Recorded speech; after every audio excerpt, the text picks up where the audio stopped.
and welcome to the second meeting of the Health and Sport Committee in 2020.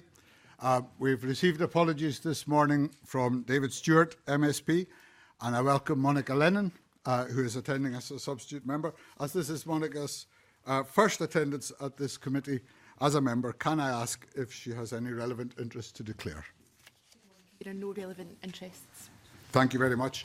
Can I ask everyone in the room, please, to switch off or switch to silent mobile phones, and while it's acceptable to use mobile devices for social media within the room, please do not take photographs or record proceedings. The first item on our agenda is to take evidence as part of our inquiry into the supply and demand for medicines. We will take evidence from two panels on prescribing this morning. And I welcome to the committee Dr. Ewan Bell, National Clinical Lead for the Area Drug and Therapeutics Committee Collaborative from Healthcare Improvement Scotland. Welcome back, Matt Barclay, the Director of Operations Community Pharmacy Scotland. Welcome Dr. Scott Jamieson of the Royal College of General Practitioners, and David Coulson, Assistant Director of Pharmacy at NHS Tayside. Welcome, gentlemen. We have a range of questions which I know you will all want to contribute to, but don't feel obliged to answer every question, and questions and answers through the chair. Can I start by asking about the wider question of medicines and alternatives to medicines, and in particular to ask, because we're looking here at medicines, but of course in the context of wider healthcare objectives and how far those objectives are met. Can I ask witnesses what proportion of prescriptions do you think could be avoided with the use of suitable non-pharmaceutical interventions? What are the main barriers to that, and what is the scrutiny and appraisal for medicines versus non-pharmaceutical interventions? A range of questions, but one to, I guess, set the scene for this morning. Who would like to kick off? Scott Jamieson. Thank you. Everybody looking at each other. Thank you very much, Convener. I think what you asked is a really valid question. I think it's a really important question as well. What proportion specifically? I think that's a very difficult question to answer, and I think in time we'll only tell what that might bring. I would highlight that throughout Scotland, as primary care teams move towards the new GMS contract with wider multidisciplinary teams and with more time being freed up for GPs to concentrate on the complex patients, I would say that time will tell and will show, I would hope, that as that happens and we better utilise our services and our resources with our pharmacist colleagues and community colleagues building into those teams, that actually it gives us time and space to better explore all the non-drug options which are available.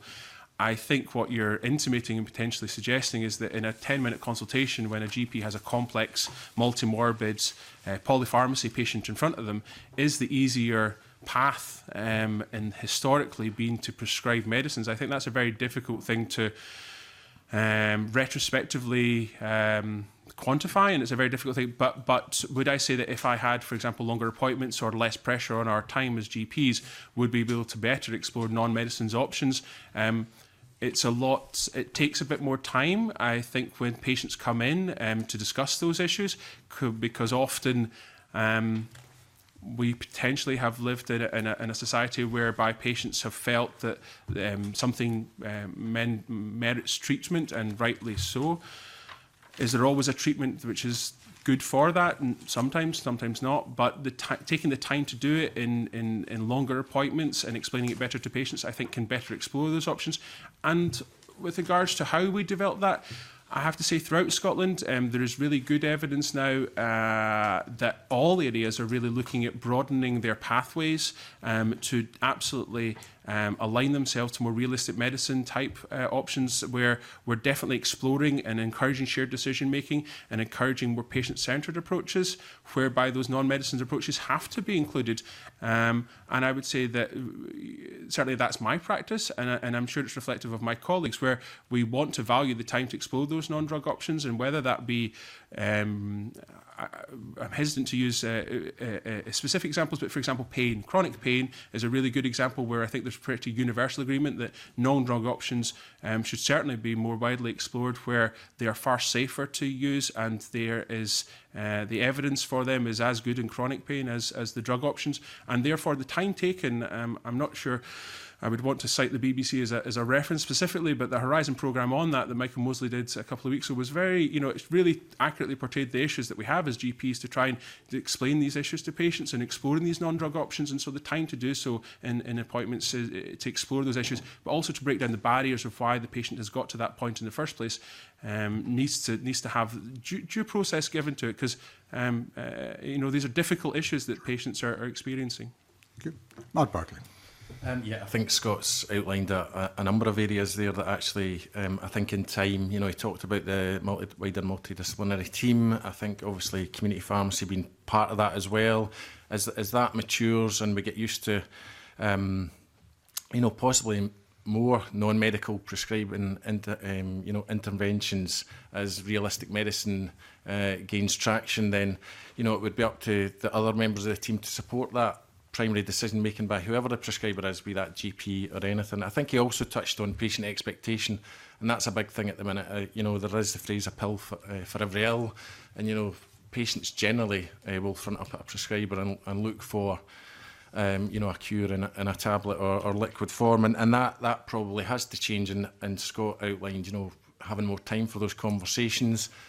Other, I suppose, practitioners within the MDT team supporting that direction of travel and being aware of the options as well, because that's one issue I would say at the minute in terms of the wider team, who has access to referral pathways, for example, if they believe, as Scott was saying, that that it's appropriate for a non-pharmacological intervention to be investigated, then does that necessarily need to go back to the primary prescriber? So I think once those referral pathways and that team matures in primary care, then that certainly should help that as well. Okay. David Coulson. Just building on what Scott was saying, I think I agree completely with the sentiments around it. I think chronic pain is a really positive example of we invest an awful lot of money in medicines, but what are the other alternatives that we could reinvest that money in? But the system right now is designed that during that consultation for any prescriber, it's quite easy to write a prescription and to direct the patient through that pathway. What we're not good at is making it easy to access those other pathways around non-medicine. So I think that's a part of the system that I know on Tay's side, we're doing an awful lot of work around to open up access to these other alternatives away from medicines, to make it easy for all prescribers to direct our patients down there. Okay. Thank you very much. Ewan Bell. I'm not going to speak on behalf of his here, if that's okay. Can I speak on behalf of myself as a consultant in Rees and Galloway, who subspecialises in diabetes and weight management? So I'm not speaking on behalf of Healthcare in Scotland here. So we're talking about non-medical interventions. I know there's a lot of talk about social prescribing. We've heard the panel refer to that. But there are other interventions which are non-medical and not social prescribing, for example, bariatric surgery, which is much more effective than any medicine that exists for the treatment of type 2 diabetes. And so I suppose that does fall within the non-medicines intervention. And I think that there isn't sufficient evaluation of different interventions out with medicines within NHS Scotland. So referring to, I think the last question you had was about scrutiny of non-medicines. The health boards have a variety of inputs to their board from SMC, Scottish Health Technologies Group, clinical guidelines, patient support groups, targets. And for me, what's lacking, and this is in relation to your question about equal scrutiny, there's not a Once for Scotland national comparison or evaluation in a health technology way of the different inputs that come into the health boards that they have to contend with. So there's not a comparison of all these different interventions and a ranking, or I don't want to use the word prioritisation, but a ranking of what is important to NHS Scotland to deliver on. Okay, Emma Harper. Thanks, convener. Good morning, panel. I'm interested in Dr. Bell's bringing up diabetes, because that's one of the things that we bring up about social prescribing. And I've just noted that NHS spends £1 billion per year on diabetes, and 800 million is on avoidable complications. And so if we can move patients to weight loss, or that would be something that we should probably put more of an effort to incentivise, or maybe cost reductions. Just wondering your thoughts on that. And bariatric surgery is really interesting, because I worked in Los Angeles. We used to do about 15 bariatric surgeries a week, and that was often used to kick-start weight loss in a more rapid approach. So are we monitoring how much bariatric surgery we're doing in Scotland per year, or I guess the weight loss that's associated with that? So again, I'm not speaking on behalf of Healthcare Improvement Scotland. I'm here speaking as with my consultant hat on, who does type 2 diabetes, weight management in Dumfries and Galloway. So bariatric surgery in Scotland is there was an attempt to standardise people who were suitable for it in 2013-2014 through the National Planning Forum, and set a intervention rate per health board. There's a perception among some of my weight management colleagues that the restrictions are probably too tight for bariatric surgery within Scotland. If you think about the fact that almost 60% of people with type 2 diabetes who have bariatric surgery, their diabetes is cured. There's no medicine that can compete with that. So there is an argument from my weight management colleagues that we're not offering enough bariatric surgery in NHS Scotland. Okay. Scott Jameson. Thank you, Kabir. I think the crux for me, then, building on what Ewan's saying there, is that in shared decision making and in good explanations with patients, I think you'll find the hallowed ground, so to speak, or where you would want to be with regards to explaining the benefits of the different ways you could proceed with, for example, diabetes. I think the guidelines are phenomenally important and phenomenally supportive, but guidelines can also drive you to do more things. If you don't use them correctly and you don't take that opening paragraph, as we put, I sit on from behalf of the college with my on the sign committee, and we do caveat it with it must be in the context of the shared decision making with the patient. And I think if we explain to patients the potential gains from some of these medicines, and taking the time to explain them in a language that they can understand, and saying these are the different ways we can proceed with this with regards to weight management, be that operatively or be that through dietetic support and weight loss, notwithstanding the evidence, the evidence void that we have with regards to the best ways to lose management, the best ways to lose weight, and the best ways to deliver those HbA1c reductions with those kind of things. But I think we have to be very open and honest about this. Needs to be in the with regards to shared decision making and patient centeredness. I think we can deliver some of those outcomes for which you're trying to achieve. Driven towards prescribing in a guideline, if you misunderstand what the purpose of that guideline was, potentially ends up with you adding more and more medications without necessarily seeing the wider picture potentially. So if it's a view, certainly of some of the panel, that there needs to be some way of ranking different inputs or different ways of approaching a particular issue, then who should take the lead on that? Where should responsibility of that primarily lie? And we are doing some of that. So Anne Wales, I suppose, who's e-health digital from Scottish Government, she is doing some of that work to try and build into the consultation shared decision aids to use with patients.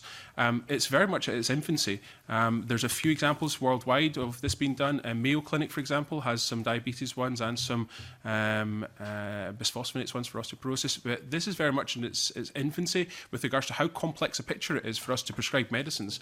And we do not have the tools readily available at the point of prescribing to always show people the tangible numbers. I've got an interest in therapeutics, and I'm reasonably comfortable with most of the evidence for most of the common things that I do, but trying to get that tangible evidence, not only the tangible evidence, but the tangible evidence that's specific to your patient, to your multi-morbid 85-year-old with 5 other diseases.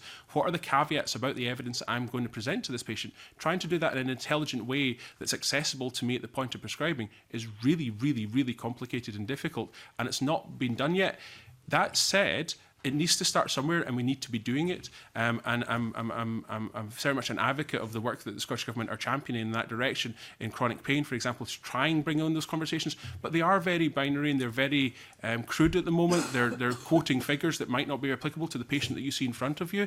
They might be quoting, based on studies which don't take into account the fact that your patient is in fact not the same type of patient that was in the study. That said, we need to start somewhere. And so I'm very supportive of Scottish Government's moves in that direction. Okay, thank you very much. Got a couple of supplementaries. Sandra, and then Sandra White, then Brian. Thank you very much, Convener, and good morning. I think this is a really hugely important issue about alternative to drugs, to medicine.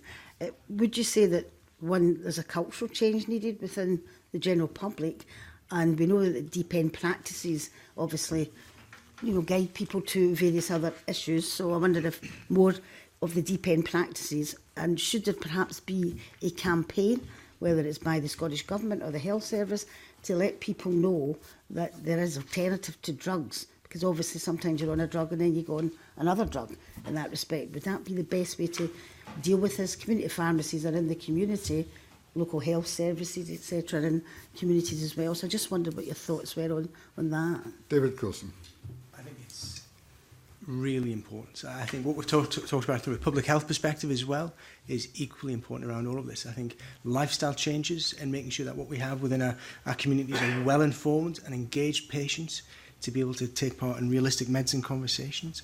Those public health campaigns about lifestyle choices, about diet, exercise, not, I think, the social isolation as well, making sure that our communities people are talking to each other is essential. I think community pharmacy have a central role around supporting many tenets of this, as do general practice and again all prescribers. So I think there's, in terms of a national public health campaign around all of these elements, I think that would be very powerful for our communities. So in terms of the different options available, the non-medicine or even within medicine options, we've referred to already realistic medicine and shared decision making. And at the point of contact with a healthcare professional, maybe it should happen elsewhere or before that, but at the point of contact, then people increasingly use patient decision aids, which list all the different options and the risks and benefits, and in particular the numbers needed to treat, which I think you were referring to. So that has already started, and in fact in my own diabetes practice we use patient decision aids to allow patients to express their values and what's important to them in the context of the knowledge and evidence that's presented to them.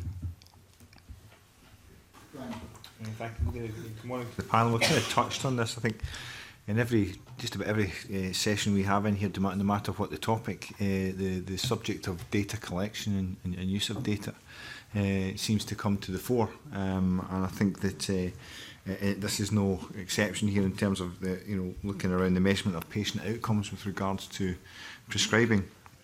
And I think data is sort of seen as a way of improving prescribing practices and assessing that sort of real world medicine. But at the moment we understand that Scotland, so little of the data is collected in the way of patient outcomes, but we should be in a good position to be able to do that, given that Scotland has sort of that unique KI number for every patient. So I wondered, if I could start off with what the feasibility is in Scotland to move to a system that routinely measures patient outcomes and linking that to sort of the whole care pathway, and probably more relevant is how essential is it that we go down that route when we look forward to patient care. Mark Barclay. Yeah, I think it's a good question, Mr. Whittle. I think, and I think I've mentioned before that actually, I believe as an endpoint for the supply of medicines or non-medical interventions, as it can quite often be as part of our public health service within community pharmacy. I think community pharmacy has a role to play in that. I think with that comes, and Ewan was touching on it earlier as well, as this One for Scotland thing, and it's talking about this central, can community pharmacy feed into a central, single record, for example. At the minute, no, we can't. We tend to capture things in isolation. So, But equally, that doesn't mean I'm only citing community pharmacy as one endpoint, because I think we do have good data in primary care, and that is used. You know, things like the Scottish Therapeutics Utility, PRISM's data in primary care around prescribing is very well used and has been in the past. But actually the supply data, what the patient actually comes into the pharmacy to pick up, and then alternatively how it's actually used, and if they use it appropriately, the adverse events, things like that are probably captured throughout the system quite haphazardly and not in a routine way. So that's probably definitely one area that we can improve on. David Coulson.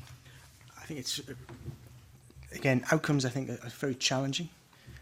So if we're talking about blood pressure measurement, it's quite easy to measure that and understand the outcomes that we're trying to achieve. So I think it's quite a complex area to agree what are the outcomes that we're trying to achieve, and it's quite personal to different patients as well.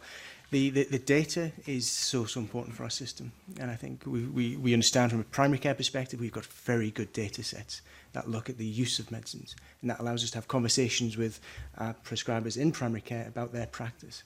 We don't have that across the whole of secondary care, and I think we need to see this as a whole system approach to prescribing, not just one part of our profession. We do see, interestingly, there's 122 million administrations of medicines in our hospitals across Scotland. Okay, that's a ballpark figure that was in a Scottish Government paper a few years ago. But yet we don't have a huge amount of data on that. But the programme that's been supported through government, which is the implementation of electronic prescribing and medicines administration, will put us in a really positive place to understand the variation that might exist in the practice, but also to start to interrogate that data as well. So I think it's really important, and that will allow us to join up the whole system data around all of this. Scott Jameson. Thank you very much. I would, of course, also highlight there are some databases out there that are used for exactly as you describe.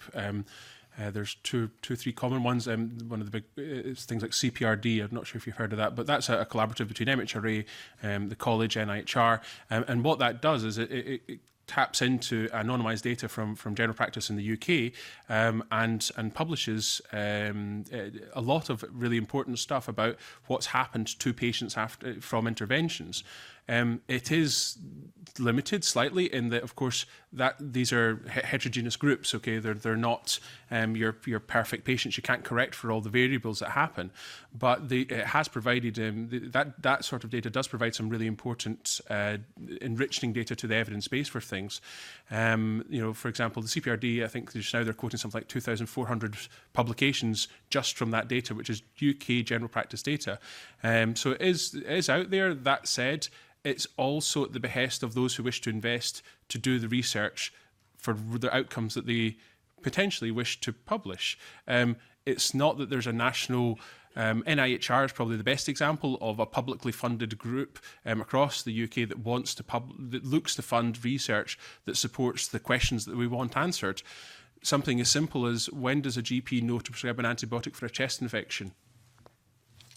I'm not sure. The evidence to support such a simple question is really, it's not research that's really, what happens to the people? How do we follow them up? The research isn't really attractive in that regard. So you're also at the behest of who wishes to do the research, which brings back to the questions that you had last week, I suppose, about the cancer drugs, and you're kind of shaping around what research you want to do for what outcomes you want to show.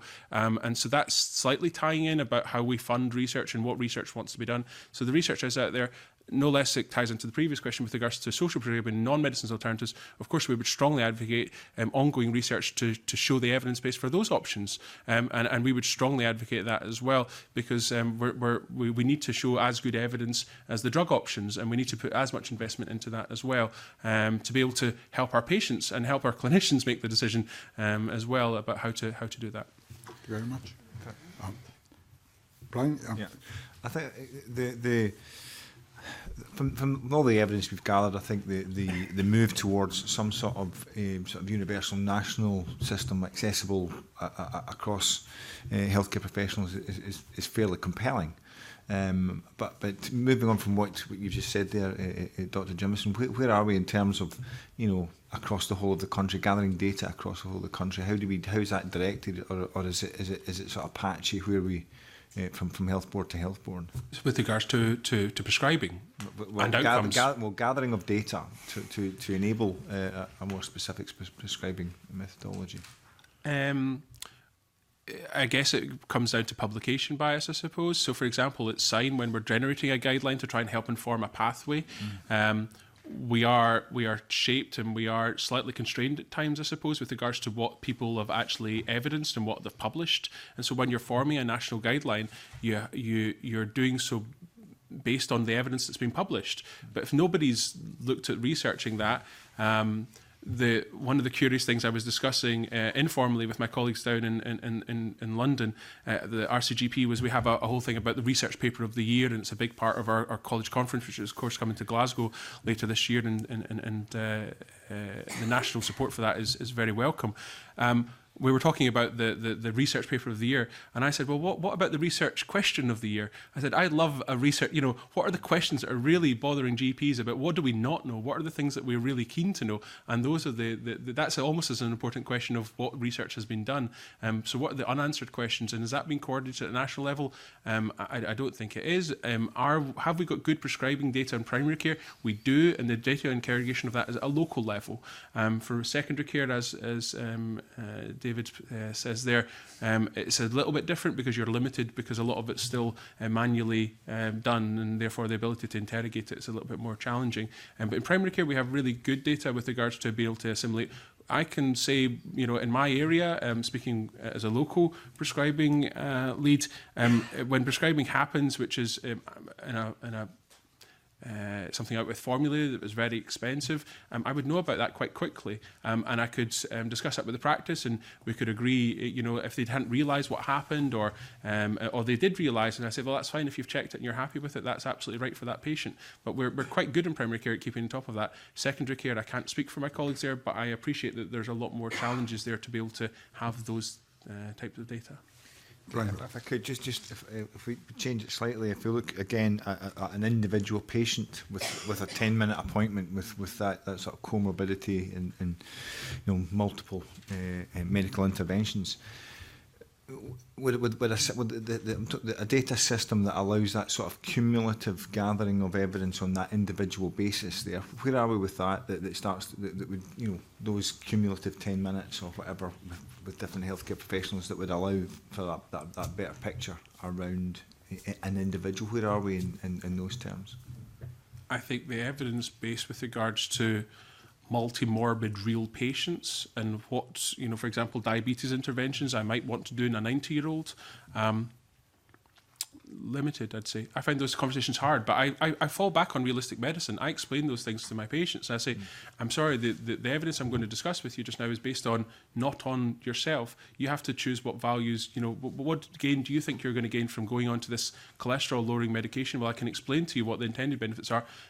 I can't tell what values you'll have to determine that. So notwithstanding the evidence shortfalls that there is and the lack of work which has been done on that, but that is progressing. We're recognising as a community that this is the work that needs to be done now.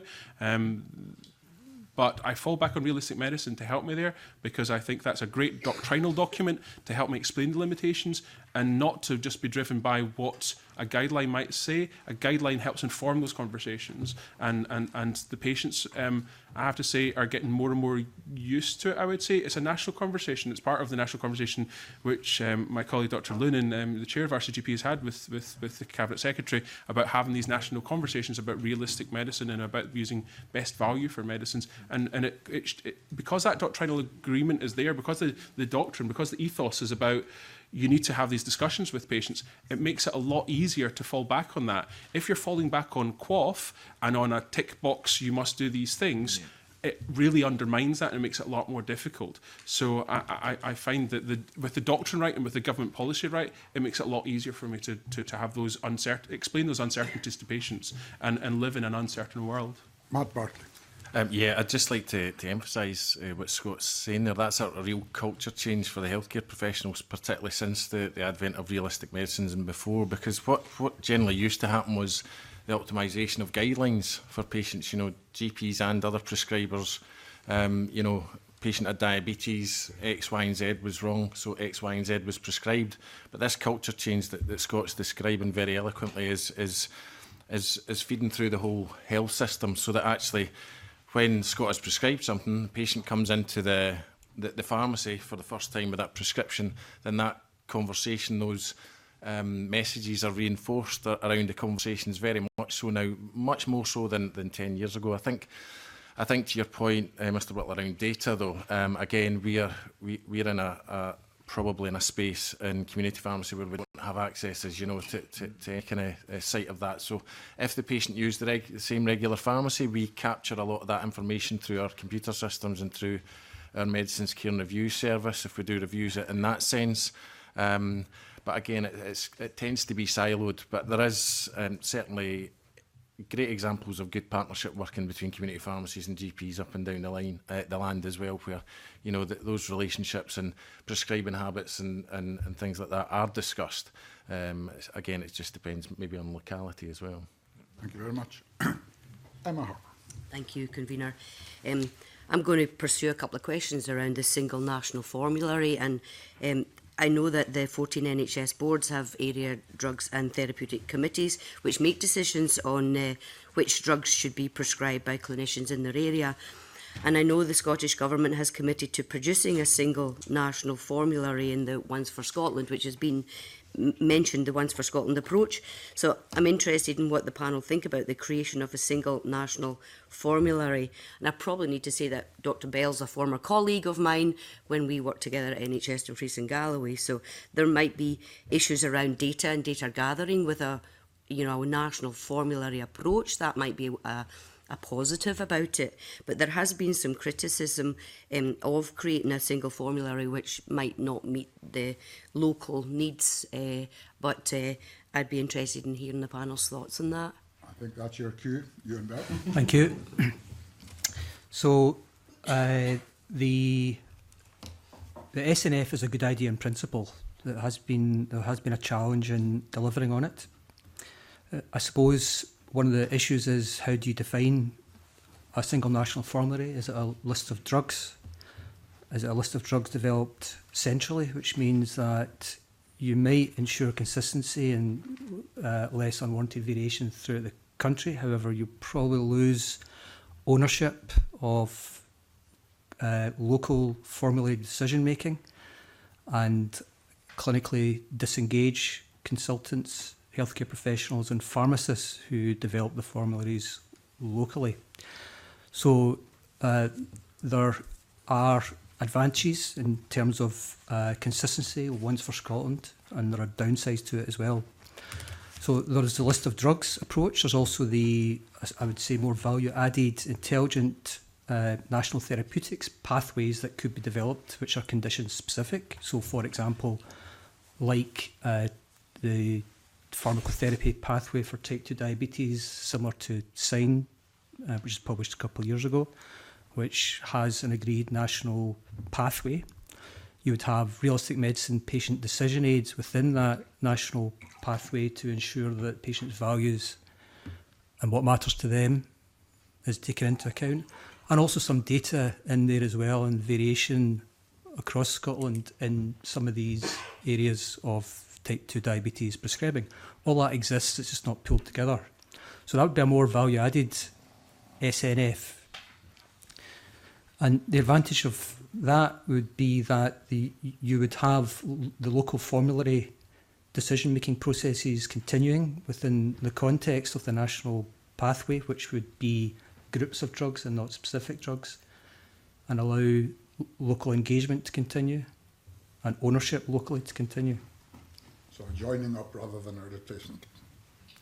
Bringing together different strands into a national pathway, yes. Okay. Anybody else? Scott Jameson.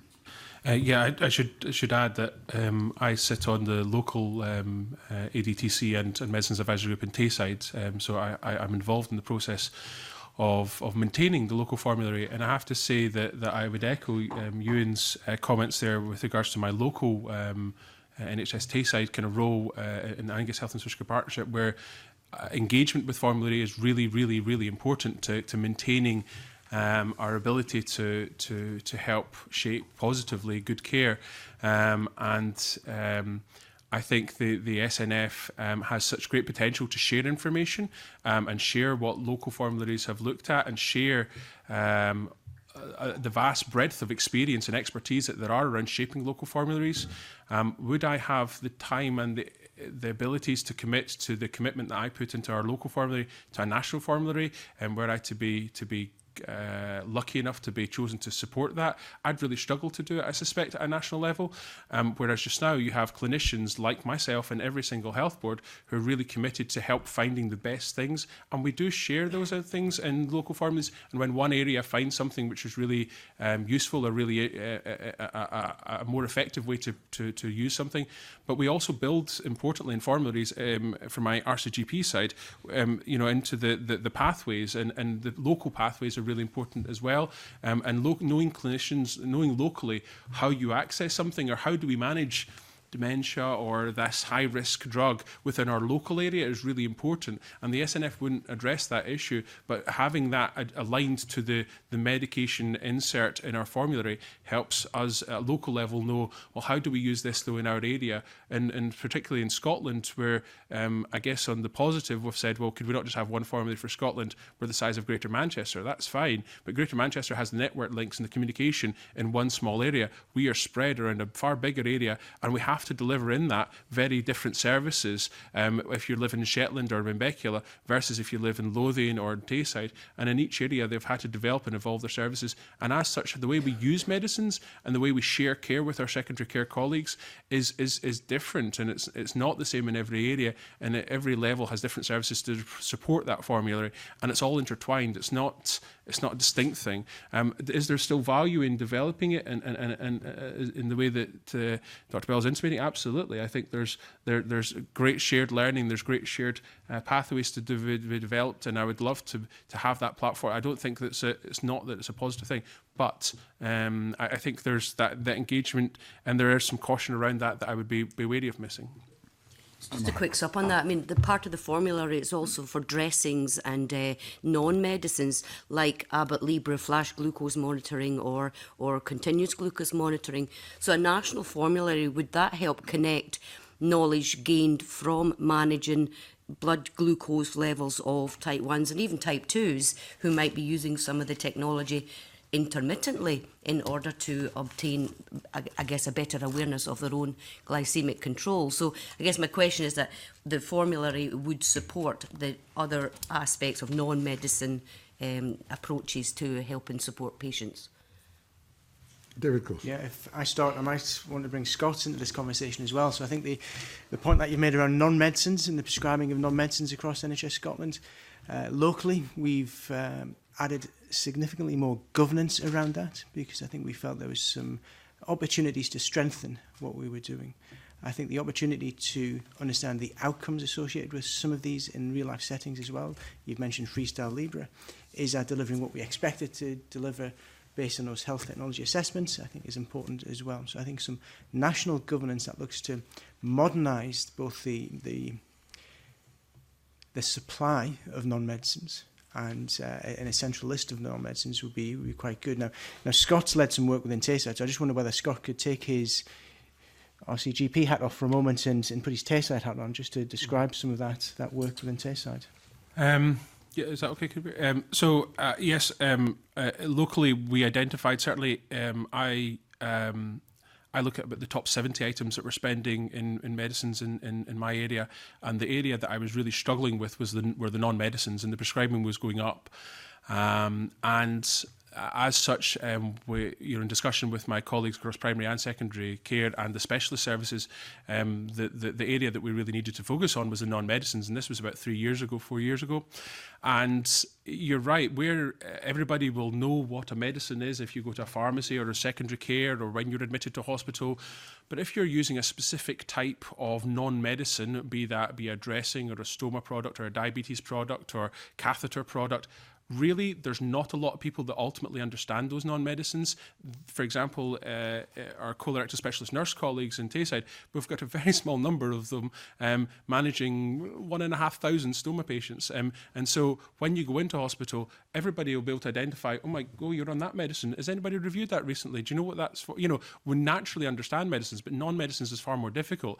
And therefore, with regards to a national formulary for non-medicines, to come back to your question, the bottom line of the Prescribing Non-Medicines Advisory Group that we've created in Tayside, which helps assure and put governance behind all non-medicines prescribing in Tayside, the bottom pinning of that is that have you got a formulary, and have you got a good formulary process that helps create a formulary that everybody recognises and we can all work towards. Thereafter, what's your review processes for that formulary and the people that are using those non-medicines? Because that's the formulary is the starting point, and the reviewing and the governance that underpins it is the second point. And the patients deserve as much time and attention spent to their non-medicines as they do to their medicines. And it's an area of high cost without the regulatory supports that are in place necessarily for medicines. There's a lot of direct marketing to patients in that regard, which we don't have in medicines. It might be a surprise, but of course in the UK, we don't have direct marketing to patients. You're not allowed to do that for prescribed medicines, as I'm sure you might have seen in America when you watch TV adverts across there. But in non-medicines, that's not the same. So the suppliers can directly supply samples to patients. And if a patient asks me as a GP, can I swap this one for that one because that one's better? The average GP has not got the expertise and there's not the infrastructure to be able to say, oh, you know, for the 1,500 patients that we have that. So we must invest in that. So I've been working a lot in that, and with the support of my Tayside primary and secondary care colleagues, and we've been doing a lot of work in that, and it has been quite an undertaking. Would I support a national formulary for that? I would have no problems with that whatsoever. And locally, we would deliver the governance. Just now we're doing both, and I know that nationally, when they've tried to do a national formulary for non-medicines, it has been a challenge because of some of the I'm probably not best placed to discuss what happened with regards to those, but they have tried to do some of that, and I know it was challenging. Ian Bell. Thank you. So I also sit in the Scottish Health Technologies Group, which gives recommendations to the health boards over non-medicines technologies, and there's definitely an opportunity there, Emma, regarding governance and formulary development for non-medicines.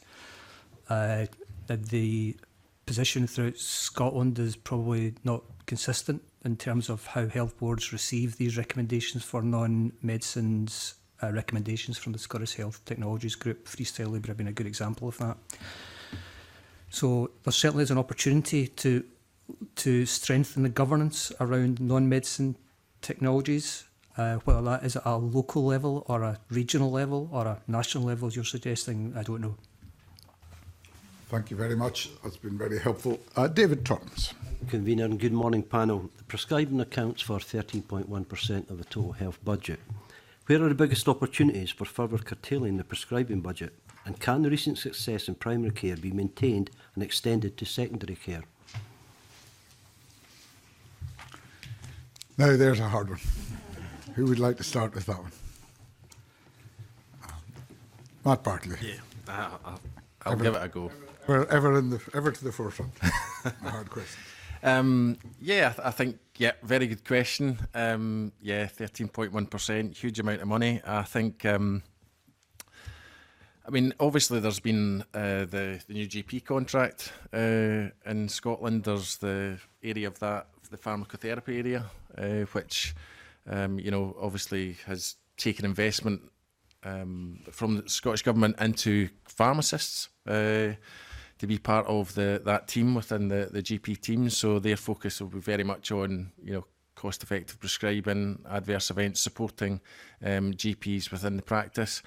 From a community pharmacy perspective, I think I've mentioned before, that they need to look at the medicines care and review and potentially contractualise that slightly better to focus on proper medicines review within community pharmacy, so that we can actually have those conversations with patients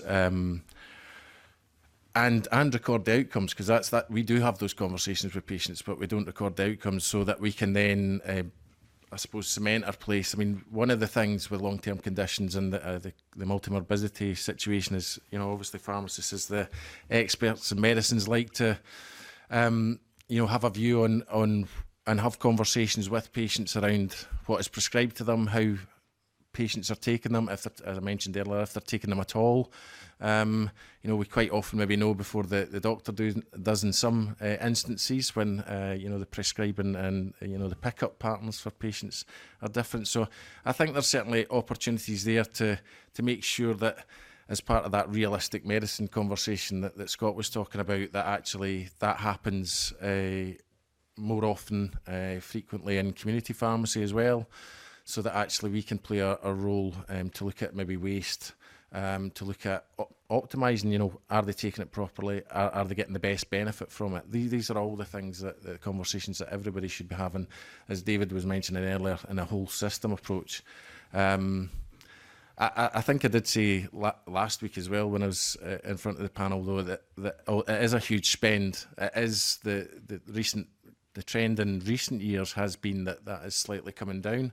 So I think some of the conversations that Scott was talking about, some of the approaches in prescribing and, you know, certainly in community pharmacy, hopefully playing its part as well, is controlling that cost. And I think the cost of medicine should be seen as in value terms as well, rather than just a cost. So most medical interventions through medicines that, when they're used appropriately, are perfectly, you know, good value for money. And I think that probably has to be seen in that light as well. David Coulson. I think it's a very challenging question. I think there's various aspects that support the use of medicines in NHS Scotland. Last week you heard from colleagues from National Procurement. Now, from a secondary care perspective, they are key to helping us manage the cost of medicines coming into our system. But it's not just national procurement. It's also relying upon the likes of SMC to make sure that the evaluation of new medicines that are coming to market is robust. And they do a fantastic job around that. And I think it's about us assuring the value of those new interventions, that we are going to get something out of the healthcare system, that patients will benefit. And again, joined up to the realistic medicine principles, that they've been engaged in the conversations as well.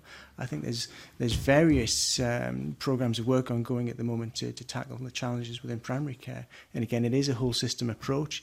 It's understanding that polypharmacy challenge within our communities as well. And why is a patient taking 10 medicines? For one patient, that might be absolutely fine, but for another, it might be inappropriate. And from community pharmacy to pharmacists working in general practice to nursing teams, we all have a responsibility around that and around managing the pill burden and the value that we would get from these resources. Scott Jimson. Thank you very much. I agree. We all see the challenge of the question, and it's for each of us. I think it's been a very pertinent question.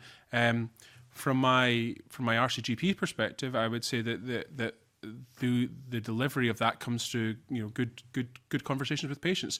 Value in as much as not cost-effective value, but value your medicines. You know, value why you're taking them. What is the benefit of them? If the patient doesn't know why they're taking a medicine or what the intended benefit of it is, it's a failure of the system to do that. And when we have the time to make sure that we're now explaining these conversations and having these realistic conversations with patients and explaining what the positives of taking the medicine will be, I think they're more likely to value them and more likely to take them. And I appreciate that will relate onto your conversation that I'm sure you're going to have in due course with regards to wastage.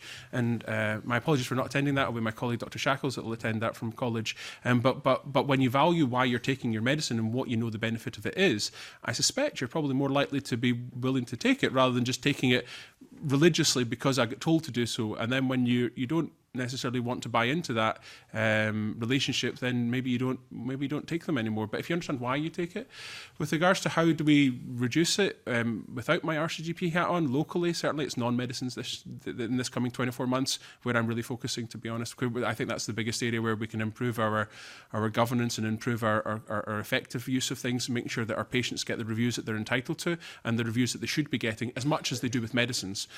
So that's where locally we are tackling it, but I appreciate that's not from my college perspective. I would say it's very much to do with having the right conversations with patients and having the time to do so and having enough GPs to do so, supported admirably by our community pharmacists and our practice pharmacist colleagues. That's how we'll deliver. It's a cultural change, and I've seen that locally with my local prescribing lead hat on. We have delivered really effective changes in our prescribing patterns, not by sticks and not by being punitive, but by having conversations with practices, conversations with clusters to discuss what the prescribing patterns are, and then enabling them and valuing their time to tackle that, and changing the culture in prescribing, and make sure that we all value as prescribers and both as patients why are we doing something. And we can see those changes are far beyond the initial conversations. It permeates through the entire system, which is why we're seeing the flattening and the reduction in spend that we have done so, I suspect, in the past 3 years, because the whole system's taking the time to really invest in it and understands the harms that medicine can do, but also values the benefits that come from them. Thank you very much. Ewan Bell. Thank you. So, there is a good news story. The ADTC collaborative, which sits within HIS, was responsible for developing a prescribing framework for the movement of patients from biologics to biosimilars. And that ensures, or tries to ensure, consistency of approach throughout NHS Scotland, and that saved tens of millions of pounds when we last looked at it. And there are still opportunities there as biologics come to the end of their patent to move patients from biologics to biosimilars, which have the same effect. The generic prescribing, we're high generic prescribers within NHS Scotland, but again, that's something that needs continued vigilance. So it's not, there are good things happening, supported by the various people and stakeholders involved, including ADC Collaborative within Scotland. Thank you very much. What role could HEPMA play in controlling hospital spend on medicines? David Coulson. Happy to start on that one. I think it plays a pivotal role in helping us manage the challenge of secondary care prescribing in a very different way. So we spoke earlier on about not having any real data about prescribing. We rely right now on small audits, which are very manpower heavy to do. With the implementation of HEPMA, we will have a huge amount of data that goes right down to the prescriber level, just like we do within primary care. So if we identify variation in practice, we can have a conversation with those teams to understand why that variation in practice exists, to work towards a common pathway for certain conditions within secondary care. It will allow us to share and understand the whole picture across hospitals in Scotland. So right now we have the hospital medicines utilisation database, which is a useful tool, but it just gives us the high-level picture of spend. So this will increase the opportunities around data within secondary care. It will give information to prescribers, to medicines management teams, to give them the accountability with the spend as well, which is different to where we are now. So it's a powerful tool, and I think through the commitment from government of supporting that financially is valued across all the clinical teams in Scotland. Okay. Thank you very much. George Adam. Thank you, Convener. Good morning. Just to follow on from what Scott said earlier on about the conversations with patients in this issue in order to do it, we often talk about empowering patients and making sure that they can self-manage, especially with long-term conditions. I would assume when you're having these conversations, how do you believe that we could actually empower those with long-term conditions to such an extent that they could actually have that conversation with yourself, and can you say, well, perhaps this is the best way forward, or they're informed enough themselves to actually say, yeah, I agree with you, that is the way forward? Scott Jameson. Thank you, Convener. I think that's a really, really, really good question, and comes down to this, I think, the whole system being in place. Long-term conditions, for example, is what you specifically referenced there. There is a lot of work being done, for example, with the House of Care model, which Scottish Government have aligned themselves to, which is a software, I suppose, which tries to help in the same way similar kind of my diabetes colleagues have for Diabetes My Way, but it's trying to empower patients to have some ownership of some of their markers, I suppose, of their diabetes control. But likewise, in long-term conditions, we do so for many other aspects of their long-term healthcare. I think we have to be careful that the evidence and the parameters that we put into those things are evidence-based, and we have to be very clear with patients that some of these are surrogate markers. Some of the tests aren't perfect that we'll put into these kind of things. So when you're having conversations with patients about their cardiovascular risk, I think that you can sometimes labour all the data maybe more than it might be due, but you have to push that in the context of the patient. And I think as data gets better and as our ability to have the conversations improves and the software supports improve, I think the data will become intelligent. I think AI type intelligent interrogation of your bioparameters versus what the evidence says. In my career, I fully expect that kind of assimilation to happen. And for example, we do have some cardiovascular risk scores that take into account some patient parameters, but they certainly don't take into account everything that possibly contributes to individual risks, so that when we're having those conversations. But in my career as a GP, I fully envisage that we will be having conversations which are far, far more informed about their long-term condition care. And that will come for continued investment at a national level as we get the new GP IT provision investment, and that obviously is ongoing at the moment. But the tools to help us are developing. Are they developed? No. I think that those are conversations that still are taking time, but we very much welcome the investment in those conversations in long-term condition care to have the right conversations with patients about the benefits of their medicines. Thank you very much.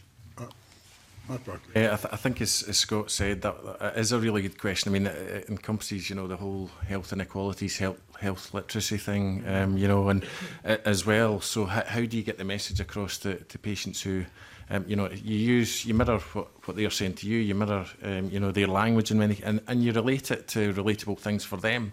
Even in practice, when I was doing a shift on Saturday, I had a smoking cessation patient who came in. He was early 40s.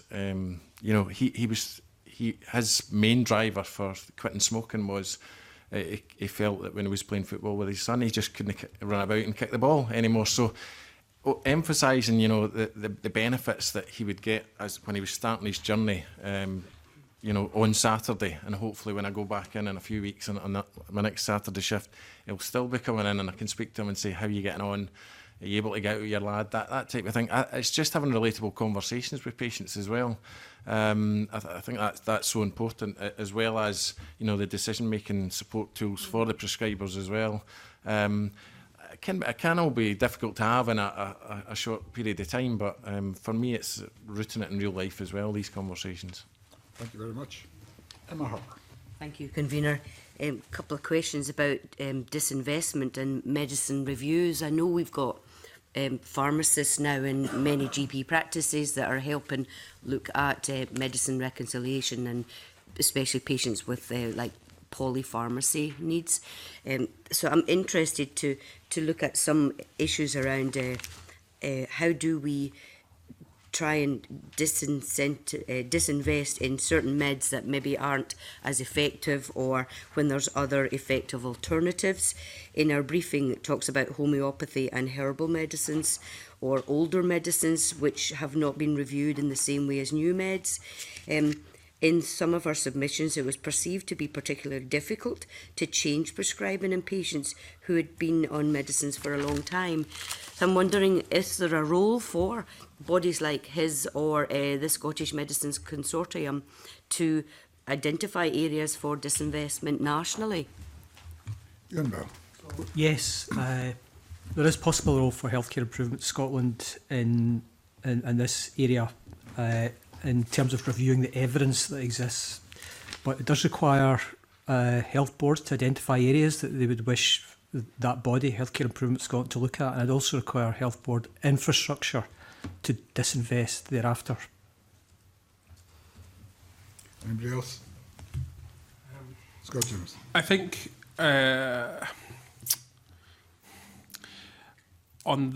you raise an absolutely valid point, and of course this reflects our colleagues in NHS England who have done some very explicit work in this with regards to highlighting medicines that they feel are of limited value. It has been very double-edged, and it's again, I rest upon, in these conversations with patients, I rest upon the evidence and sharing the decision with patients and explaining to them what the benefit or the limits of the evidence that might exist for a product. I don't have a specific opinion, to be honest, as to whether we should have such a list of things which we should not invest in. I think it's very difficult and very emotive for patients and very challenging to have some of those conversations where on one hand we might get a directive or a suggestion that we don't prescribe certain things, and then you're left with a conversation with the patient who said that for them as an individual they think it's the right thing for them and they feel that they have a benefit from it. As a GP, I've had those conversations. I've had a lot of those conversations. In general, I rest on fairly sound evidence, and I rest on exactly as you identify that health literacy issue and making sure that I have the conversations with patients in the language that they understand and the tools at my disposal. So for example, I'll pick a very hopefully solid ground in this, and maybe something like omega-3, which the evidence is reasonably, we can all hopefully agree that the omega-3 probably shouldn't be, doesn't have the evidence to prescribe as a drug to reduce cardiovascular cardiovascular outcomes in primary prevention. It does have some role within certain subgroup of patients to stop pancreatitis, but that's a different issue. But we all agreed that, and trying to even have those conversations with patients can be challenging. And there are far more emotive drugs out there that NHS England chose to look at, and that as a GP I would find quite restrictive to have, and it does create unintended consequences with regards to how the patient feels about that, and then also how that comes back to us sometimes via colleagues such as yourselves around the table to come back to us and say, well, guys, you're not prescribing that, and that patient feels a benefit from it. I completely sympathise with those things. What would we need? You would need the national backing, like we have in realistic medicine. You would need everybody to be aligned to that, both from a clinician's perspective and from a political perspective, I would have to say. And I think, is that the right way to go with realistic medicine and how we're managing patients in Scotland? I'm not sure. As a GP, though, I really much would be at the crunch point of that, and I would have a lot of sympathy with my GP colleagues around the country if we were working to a very prescriptive list to say of the things we could and couldn't prescribe. France, for example, has taken that line with some drugs, dementia drugs, for example, and they've been very hard-lined about it to say that we will not prescribe these, and that's a hard thing when you're talking about something as emotive as dementia. I would have a lot of hesitations about that, but everybody would need to be aligned to it, and I'm not sure that would ever be the case, I'll be honest, and that's speaking personally. Okay, thanks. Warfarin comes to mind as a drug that's relatively cheap, but it requires time off work to go get blood drawn and blood levels checked, and then a phlebotomist time and then lab time and all of that. So as part of maybe a disinvestment, is that something that we need more information about to look at the economics of warfarin versus other drugs that might replace it, but they might be more expensive, whereas the whole process of warfarin is something that it comes up now and again with people talking to me about changing. So perhaps just moving away from the example, but I think the principle that you've described is so important within our NHS. We need to look at the whole system costs of medicines and not just the procurement cost of the medicine. So the example about phlebotomist time, lab time, reagents, we need to have that considered approach around medicines to make sure that we're making the right choices. And that's going to be based on that sound clinical evidence. Do we also have data on how often prescriptions or repeat prescriptions are reviewed, so that maybe alternatives or people can be taken off their meds? Scott James. I don't know if we have data to specifically cite for that, to be honest, at a national level. It is an expectation of long-term condition care in primary care that medicines are regularly reviewed, and I would say with confidence that I think that is the case. Is there always the time to have the conversations that we would value? I can't speak for every colleague in Scotland to be able to say whether that's the case. Do I value the changes which my SGPC colleagues have negotiated with the NGMS contract to allow us to have those conversations? Yes, absolutely, and I think I very much welcome those opportunities, because it has become more and more complicated. In QOF, that was mandated, you had to do it, and those processes for which we continue to do long-term condition care still exist in practices, even though it's not been extracted as it was within the Quality and Outcomes Framework. Not that I'm endorsing that. That was a very restrictive way of doing it, but the reviews are still happening, and also within our community pharmacy colleagues who are equally helping us support that, in both from a clinical perspective and also a clinical and dispensing perspective, which is subtly different. Mark Bartley. Yeah, definitely. I think for me, there's probably a role that we could support further in terms of, solidifying that medication review and, having that communication within the primary care team more proactively than I think we currently do, and having that conversation, which does happen, as I said, in many localities, is something that I think our GP colleagues obviously value. And, quite often, we talk about pharmacists within GP practices. Things can happen in, the community pharmacy premises as well, where essentially it is a medication review that is taking place. And, as long as there was that sharing information, I think the system benefits as a whole. I know there is a lot of work that's been done with community pharmacy and GPs and pharmacists in GP practices to review and maybe minimise unnecessary repeat prescribing. Is there anything in addition that could be done to look at reducing repeat prescriptions?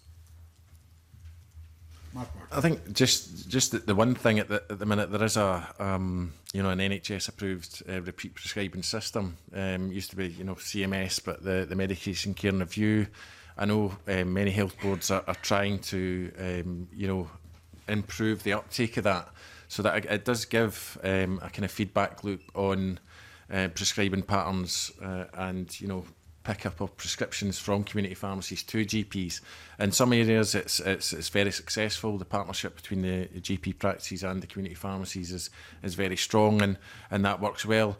But in probably in the majority areas, it's not taken off quite as much. So that would be one area, I think, where an efficiency in terms of repeat prescribing, so GP doesn't have to necessarily sign, because they can produce a prescription for up to 12 months for people who are on long-term conditions. So that would probably be the one area that I think we could still work on, and from my perspective.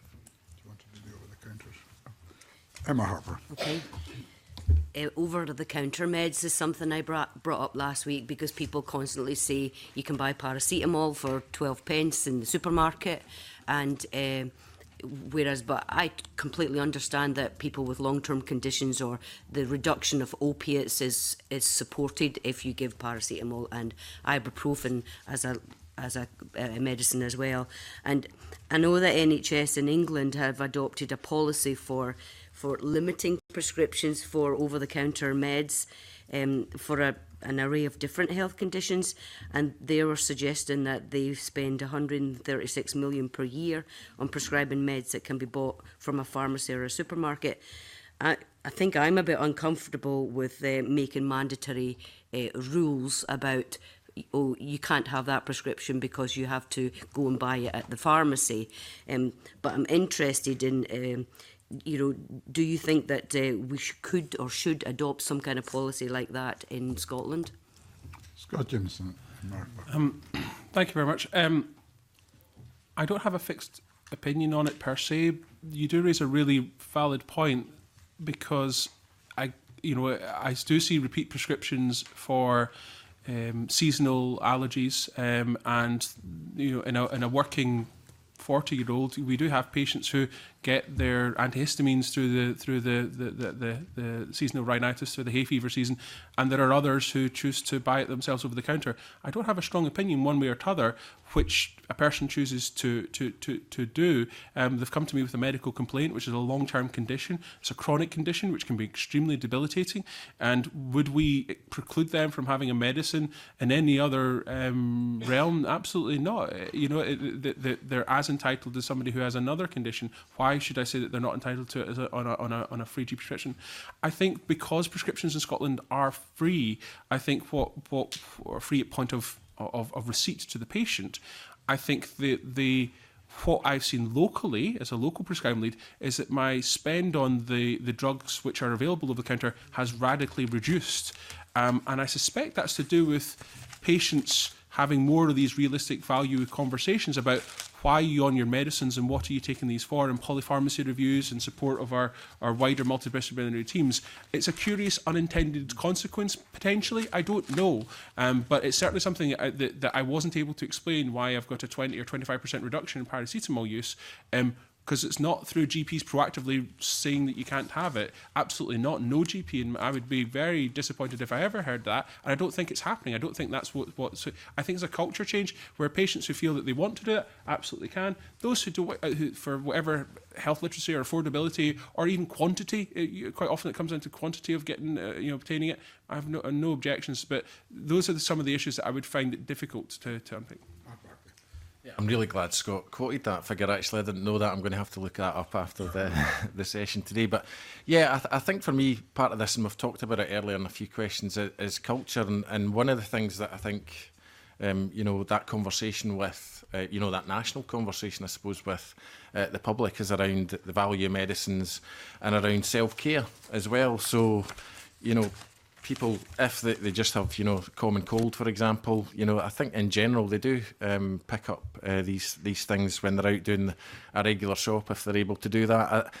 I think if they are coming into a pharmacy, or certainly if they're going to a GP, it's that conversation. Is that the appropriate place for you to be? And if they're doing that for whatever reason, I think it probably is getting that way, that actually that they're not just going for sort of common ailments. So that may be part of that culture change which is happening out there with the general public, and hopefully the kind of stats that Scott had. So I would be reluctant, and I think I said this last week, to be honest, myself, around any clinician, and I think Scott mentioned it earlier, having a diktat saying you cannot do this, and I know you're not suggesting that, but I think giving the clinician the freedom to make a clinical decision that's in the best interest of the patient in front of them is always the right thing. Thank you very much. Just a quick point. I think in the community pharmacies submission, it basically says that if prescription charges were introduced, that would be a barrier to the health benefits that medicines can provide. So, I guess my point is, if somebody was on multiple meds and had to pay for them, they might have to make a choice with, what meds can I avoid taking, when in actual fact you can't avoid any of those meds because that's what's preventing you from having a stroke or whatever. So no, indeed. I mean, that was reality, and indeed when I speak to colleagues in community pharmacy circles south of the border, prescription charges are £9 an item now, and they have patients making decisions in front of them about medicines, hopefully not to the type of medicines that you're talking about there, but yeah, the patients who just can't afford to actually access that. So taking that away, and having these strong conversations, I think it's been a theme throughout. Some of the evidence today is hopefully going to give the benefits that are required. Okay, Thank you very much. Alec Cohen. Excuse me. Thank you very much, Convener. Good morning to the panel. The written submissions that we've received in this inquiry have spoken of the robustness, the relative robustness of the SMC and its appraisal process. However, some respondents felt that beyond the SMC, scrutiny has been eroded somewhat by political interference, patient preference and expectation, as well as the centralisation of some of the processes. PACS Tiers 1 and 2 were highlighted as an area of concern for area drug and therapeutic committees and the directors of pharmacy, with the feeling that those imposed decisions on NHS boards without considering cost or affordability for a board. Has access to new medicines been widened at the expense of cost effectiveness? Try and address some of the concerns regarding the PACS Tier 2 and National Review Panel, which the collaborative has responsibility for hosting. So in terms of the PACS Tier 2, that was a fear when it was introduced, that the cost was not considered as part of the decision-making process. But I've not seen anything since then, or any data to substantiate that fear. I don't think that has been realised from the data that I have seen. And would you say that more patients are getting access to a wider range of drugs than they did under the individual patient treatment request system? So the Scottish Government have collected data on the from the Health Board on the outcomes of the PACS Tier 2 decisions at a local level, and sits we with don't the Scottish have that Government. to hand. No. Okay. And finally, what impact would you say that PACS 2 is having on NHS board budgets? Do you have that data? Or? No, sorry, that's what I was trying to say, that Yeah. I don't know if there's It's any not evidence or data there that... Negligible. No. Yeah. Okay. I don't know. That's fine. That's perhaps something we can follow up separately. May Convener, I've asked that question at 3 panels now, and we keep being told there's data, but I've yet to see it, and I think it would be very helpful to the inquiry if we could. Seems an opportune moment to pursue that, and we will do that after this panel session. Miles Briggs. Thank you, Convener, and good morning to the panel. I wanted to ask some questions specifically around the non-controversial issue of pricing of drugs, and specifically to ask the panel whether or not they feel that the voluntary price regulation scheme is actually serving NHS Scotland well. Mark Barclay. Yeah, I think, I mean, certainly the voluntary pricing scheme is used for the specific purpose by the Scottish Government to, you know, anything over 2% growth is reinvested in new medicines. So probably partly to your colleague's question as well, if it's used appropriately to support that, then yeah, I would say it's probably has been used. I mean, the fact that you know, branded medicines are capped through industry like that is obviously gives that kind of assurance that medicines cost on that side through branded medicines are controlled, and then anything above that is reinvested. I suppose it would probably be for the committee to consider whether that reinvestment of that additional money through new medicines is the best use of that money, and that's probably a question for you guys to focus on rather. But and maybe I don't know if there's any evidence from you and others around how that money has been targeted or focused. But I would say certainly on a UK level and on a Scottish level, the voluntary pricing scheme as introduced seems to work from all the evidence that I've read. Yeah, I think it does what it says in terms of controlling costs and reinvesting in other areas. Okay. Anybody else on that one? We heard last week at committee from ABPI that there'd been a rebate of £70 million, which has obviously gone into the New Medicines Fund. This question, I suppose, is more maybe directed at David Coulson around some of the evidence the committee has been given from health boards is that that's not meeting the actual real-world costs of providing these medicines. So I wanted to ask, do you actually think the New Medicines Fund is actually properly recompensing boards? David Coulson. So I think there's a challenge with the affordability aspect of new medicines coming to the market. What we're seeing through our horizon scanning is that there's some very effective medicines coming to market with very high prices as well. So those acquisition costs are high. So that's why we again rely on the likes of the SMC to do those assessments to inform us that yes, investment is worthwhile in these areas.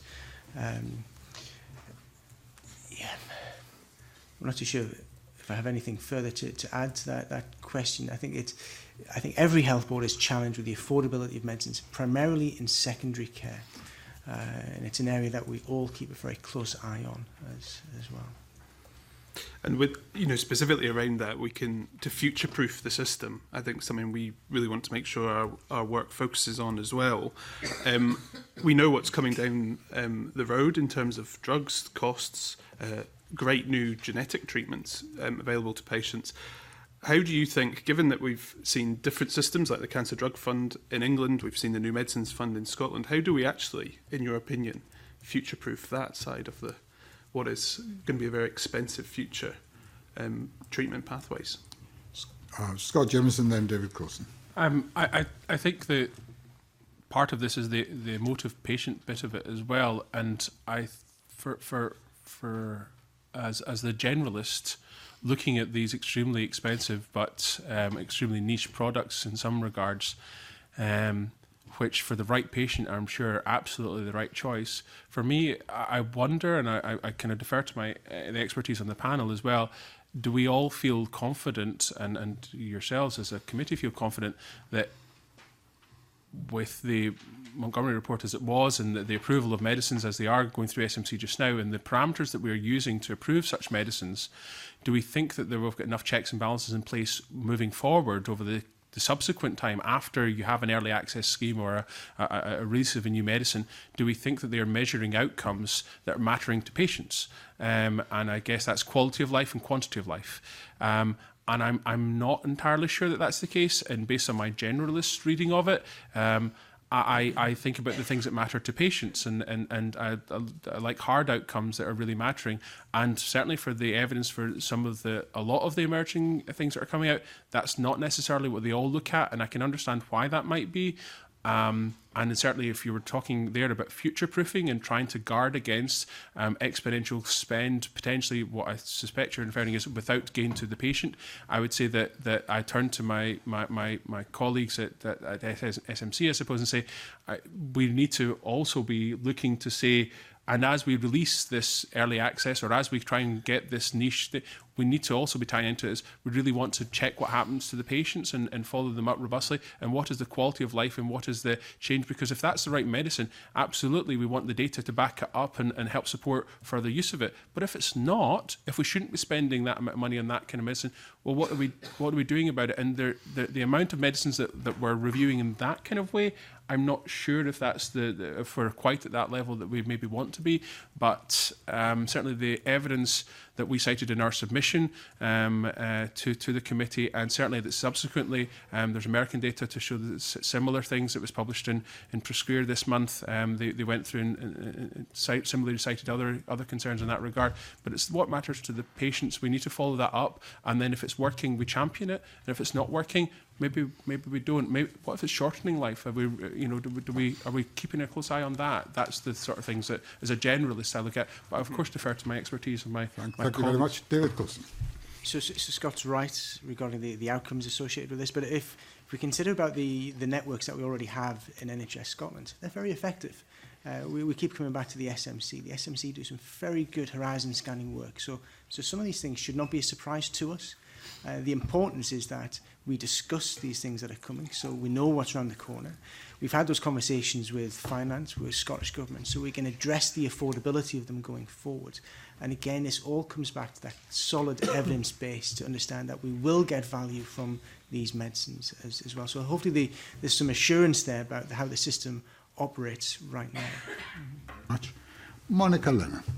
Thank you, Convener. I'm playing catch-up because I've not been part of the inquiry, but I was quite struck by some of the submissions on the issue of waste.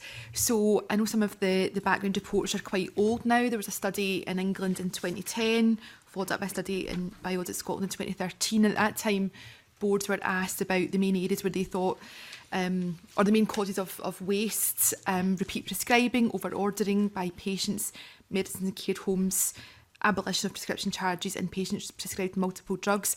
However, in the submissions to this committee's inquiry, witnesses are still saying we need to get a better understanding of the main causes of waste before we can properly address it. So I want to hear from the panel, do you believe we have enough information, enough understanding about what's causing and driving waste, and then maybe some thoughts on what the solutions should be? Scott Jameson. Thank you, Convener. Monica, it's nice to see you again. I think that's a really good question. I would quite enjoy that, looking at that study. Actually, you know, the amount of the tons of waste that get returned to my community pharmacy colleagues. I'd love a study that actually said, you know, just take the time to ask what happened with this. And I think there's a lot of factors to it. I suspect, depending on the patient, depends on why it was returned. You know, lack of efficacy, intolerance. I'm very careful about some of the medicines that we hand out. We change our default quantities quite carefully in the practice to try, if it's a medicine that's not going to be tolerated very well, we'll only give a small quantity about it. But you can't do that all the time, because otherwise within 2 days you'll be giving, you know, you'll have another contact, I need more of it. It's been really effective. But there are lots of factors I suspect go into that. But I think an understanding of why we have the tons of waste coming back to our community pharmacy colleagues, I'm sure they are more informed than I am specifically. I'm not aware of published data to actually quantify it. You know, what are all the different attributes? And then from there, what can we do to tackle it? I think that's coming up obviously in a future meeting here, and I would very much welcome that to help inform those conversations beforehand about why do you prescribe it in the first place, and what conversations are you having at that point of prescribing to try and avert the waste happening in the first place. Matt Barclay. Yeah, I think it is very multifactorial, the reasons why there are waste in the system. There will always be an element of waste in the system. I suppose it is targeting the avoidable waste, that you can have, and you can't often predict an adverse effect on an individual or a patient. I suppose you could certainly, in GP colleagues that I've been fortunate enough to work closely with, do tend to prescribe initial quantities, in moderation in terms of, 28 days, for example, rather than before that. There's so they can see how the patient reacts.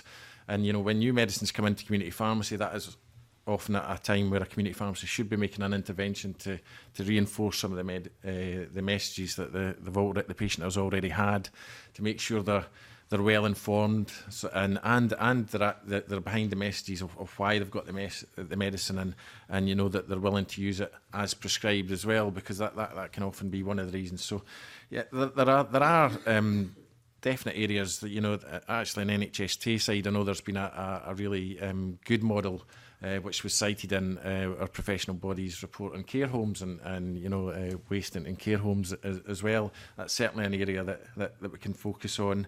I think better conversations again with patients, even when they're returning medicines, as to why. And again, as Scott rightly says, community pharmacy does see these return medicines, so it's often just a question and data that can be captured at that point, so that we can get a better idea. So yeah, I think there are a few areas that we can certainly look at across the board there. David Coulson. Thank you.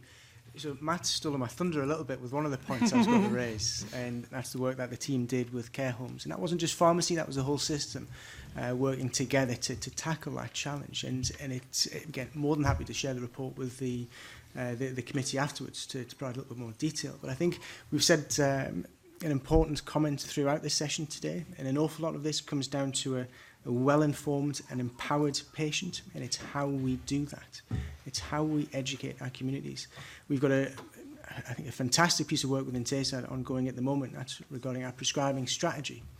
And that is one of the key elements that the team are trying to work further with our communities about, is to develop that well-informed and engaged and empowered patient. So I think that's key to an awful lot of the waste conversations as well.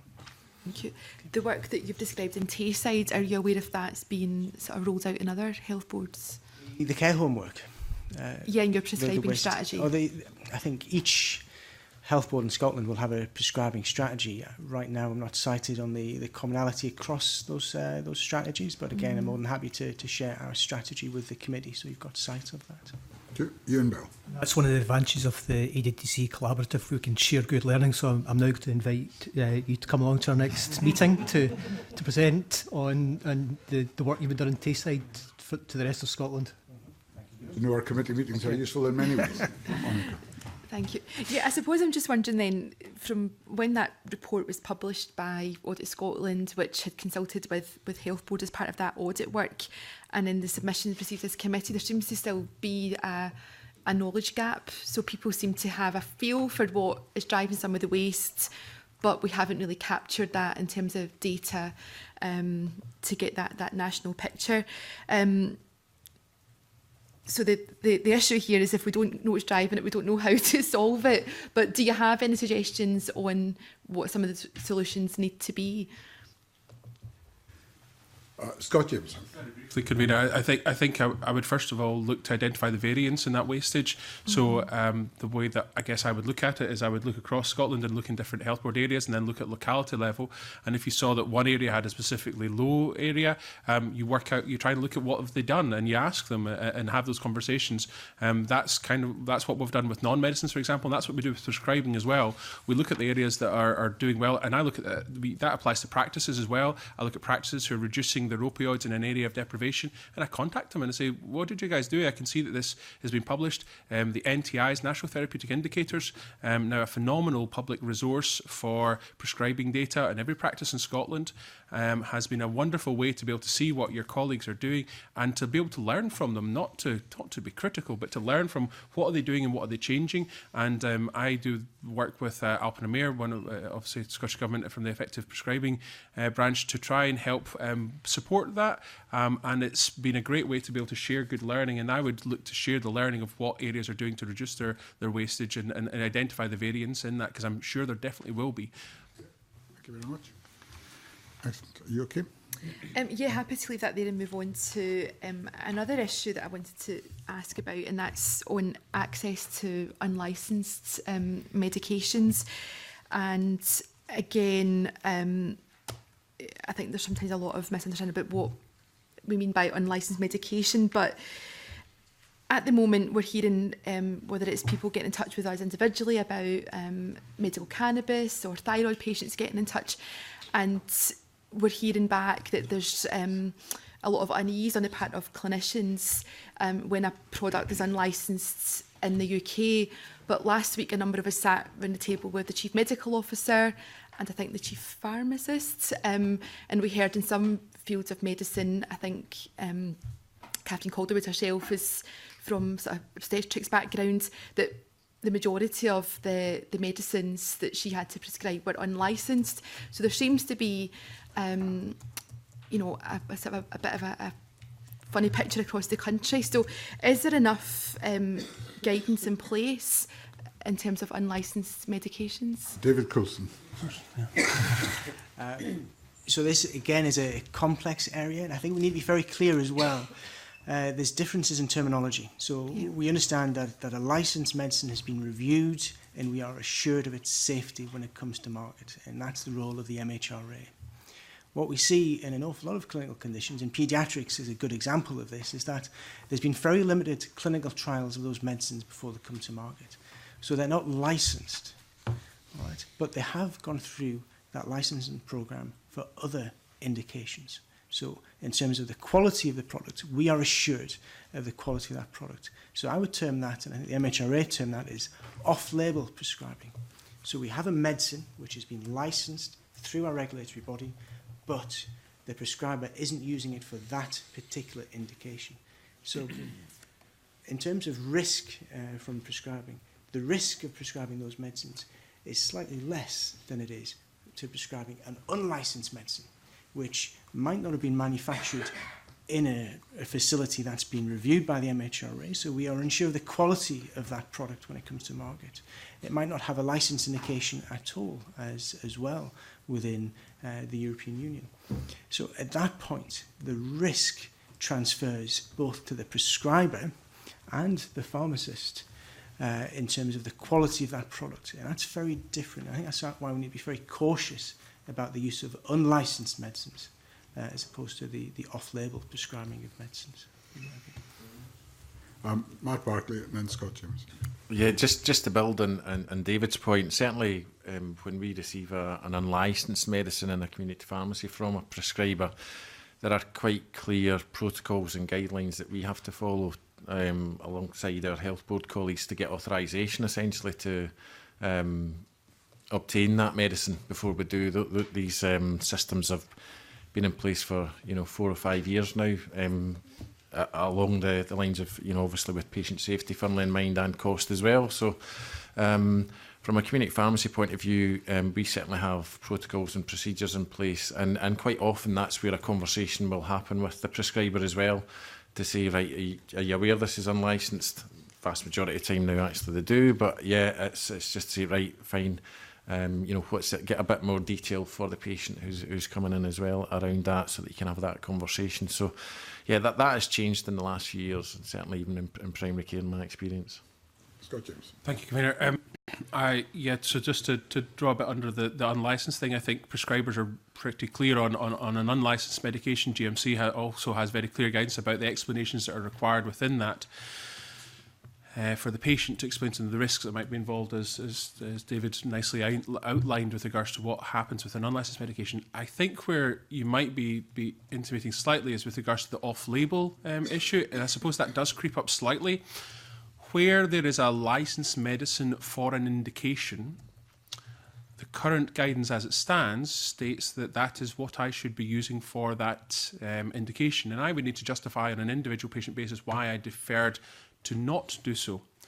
even if that licensing isn't based on efficacy, okay, that difference in the drug. So I have drug A, which is licensed. The drug company have gone to the expense of getting it through a license process for that indication.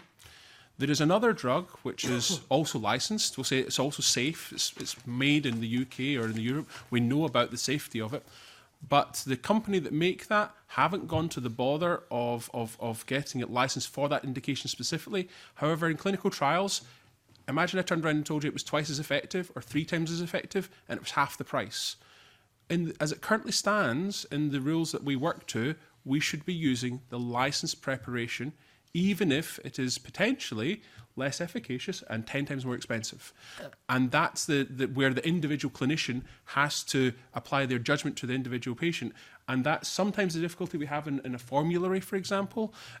We're slightly tied to what the legislation and what the rules and regulations that we work to might tie us to. And that's the dichotomy of current, the crux, I suppose, of that bit of it. That's the harder bit, where individually I explain it to patients and say, this is the license preparation, this is not licensed for this indication. It's still a medicine. We might use it for something else. It might be a relative or a sister drug, but specifically it's not licensed for that. And that applies to a lot of older drugs because that licensing is never going to change. And we have it a lot for drugs in hypertension, for example, which might only be licensed for heart failure. But they're sister drugs, and we think, based on real world data, we know they're as efficacious. But actually, strictly speaking, if we were following that, we couldn't necessarily use it even if it's cheaper. That said, we apply a lot of judgment in regards to, for example, paediatrics and obstetrics, because we need to, because the data is not there and the licensing in is terms of getting the best outcome for patients, do we have the right processes just now, or do we need more guidance or some more flexibility?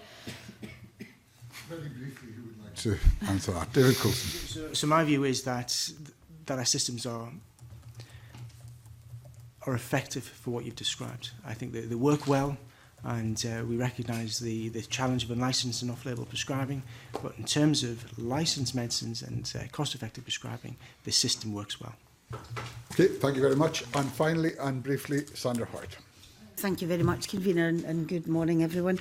I want to basically question about the role of pharmacists, and I know we've discussed that previously and also just now. But before I get into the actual questions, if I may, I'm looking at the submission from the Community Pharmacy Scotland, and one that really stood out for me was the role that the GMS contract has brought forward, if I can pronounce this properly, Pharmacotherapy. I think that's correct, isn't it?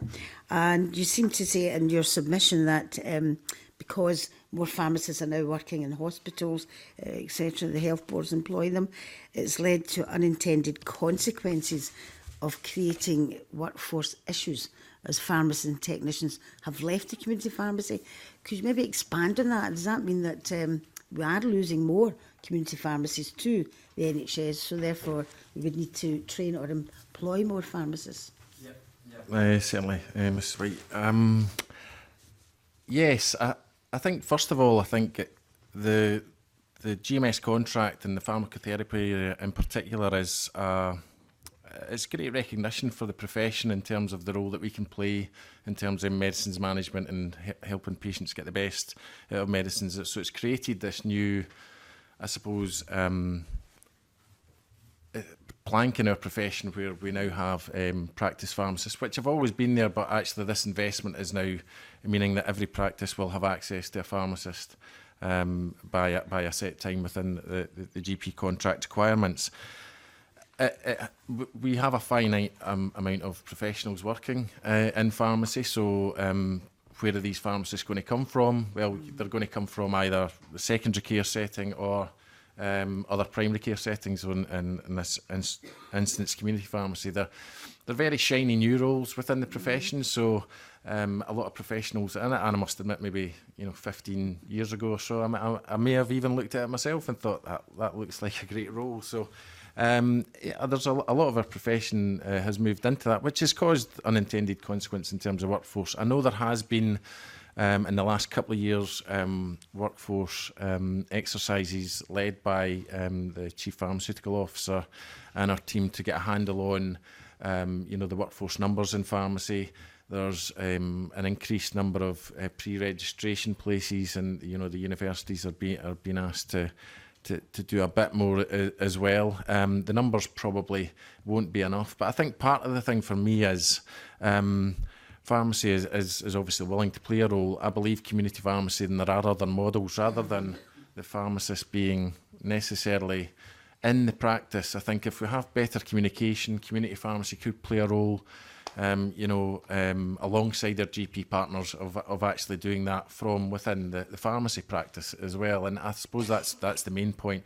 We're having discussions, I think it's in a month or two, with our SGPC colleagues around what that might look like. So they're aware of the pressure and it's placed on community pharmacy and others. And I think we're coming around to have hopefully constructive discussions on how we can maybe look at different models and support. I always thought that this role being created within practices was a great opportunity, for not just for the profession, but as a conduit into practices as well. So having a pharmacist in a GP practice should be an amazing advocate for what community pharmacy can offer, and vice versa as well. So there's huge positives to be taken out of it. We just have to be mindful of the consequences. Thank you very much. David Coulson. Just very briefly agree entirely with what Matt said. I think the pharmacotherapy element of the new GMS contract has presented many exciting opportunities for pharmacists, but it's not just pharmacists, it's pharmacy technicians as well. And there is a workforce challenge associated with that for individual health boards as well. And there is the recognition that some effective workforce planning needs to be put in and around this as well. But absolutely, this links the whole system up. I think the role for community pharmacy is very clear around pharmacotherapy as well, and it's an area that we should watch with a degree of excitement. Okay, Sandra Hart. I thought Dr. Jimison wanted to come in there. Sorry. I can just add to say that I would strongly advocate the work of my past colleagues at his. That we're doing a quality improvement work across Scotland in pharmacotherapy, and that starts on Thursday, in fact, and I'm attending that. And that is a national piece of work where a significant proportion of Scottish practices have joined in that, to make sure that in our pharmacotherapy services we're delivering the most effective models within that as well. So it's not just about the people, but it's also about how we're using those people within systems. Every practice has a fairly unique way of managing their medicines. It is not the same in every practice, and there is definitely, we welcome the opportunity to improve our systems and learn from each other, and that's a piece of work that his are championing through the QI faculty, and I'll be there on Thursday as well. And I think it's this Thursday, and I'm really looking forward to attending that in Glasgow at the Crown Plaza. So it should be a great event. Thank you, Chair. You're a very busy person, Dr. Jimison. I must admit, I think it's a good idea. I'm pleased that obviously pharmacists have been recognised and technicians also, but obviously I'd be keen to learn and find out in regards to, we're not losing community pharmacists. That's my main. But the question that I was going to ask, and it's not a wish list as such, but I think it's been mentioned by Matt on many occasions, and I'll just come straight to the point. What are the key changes that need to be made to enable pharmacists to operate at the top of their licence in terms of prescribing, reviewing medications, and substituting branded drugs with generics and biosimilars? So basically, that's. Matt Barkley. Yeah, I have mentioned it, I think, plenty of times actually, and it's the same thing. It's access to records first and foremost, and I know now we have the memorandum of understanding between the GP community and health boards, so that joint responsibility is now in place. So it's now for health boards, I suppose, to work in their local areas. And I know even in Tayside there's been access to clinical portal for community pharmacies for a couple of years now, so that there's things that we can learn from some of the pilots that have been going on. I think as well have said things around decision support tools, more information around benchmarking information for community pharmacy in certain instances would probably be useful as well.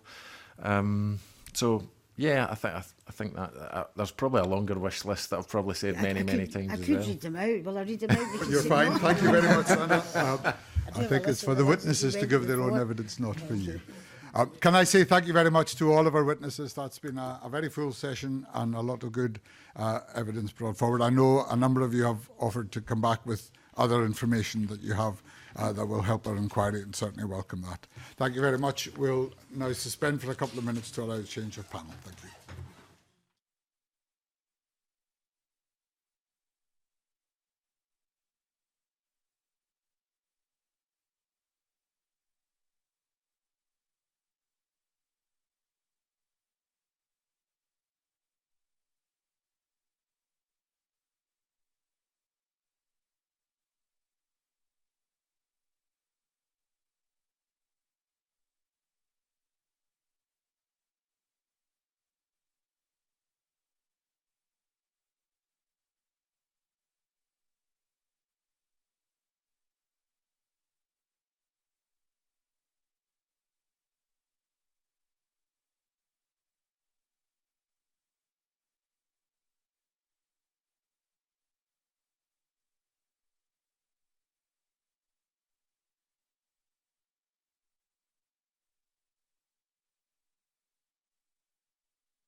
Welcome back, and continue to take evidence from our next panel this morning. Our second panel this morning, again, addressing the issues around prescribing. Let me welcome to the committee Eileen McKenna, the Associate Director of Professional Practice with the Royal College of Nursing Scotland, Jonathan Burton, Chair of the Scottish Pharmacy Board with the Royal Pharmaceutical Society in Scotland, and Lewis Morrison, Chair of BMA Scotland, British Medical Association. Welcome. And can I start by asking the same general question as I asked at the beginning of the last panel, which is around alternatives to medicines and alternatives to prescribed drugs in order to set the scene of the choices that are out there. Is prescribing sometimes used to plug gaps created by a lack of alternatives? What conditions would benefit most from non-pharmaceutical alternatives? And are there more things we could do to utilise the wider healthcare team rather than always going down the pharmaceutical path? Who would like to start with that set of questions? Lewis Morrison. I mean, I think this just emphasises the complexity. For example, what I do as a geriatrician is that if we're focusing on prescribing and drugs, then, you know, I kind of view part of my job as trying to save as much of my salary as I can by deprescribing, which is a slightly facetious way of putting it. But in fact, the point I would like to make is that if I look at the things that actually make an impact for the frail, multi-morbid patients that increasingly myself and GP colleagues look after, it's access to physical therapies. There's often a focus in the context of non-medicines prescribing on prevention and risk reduction.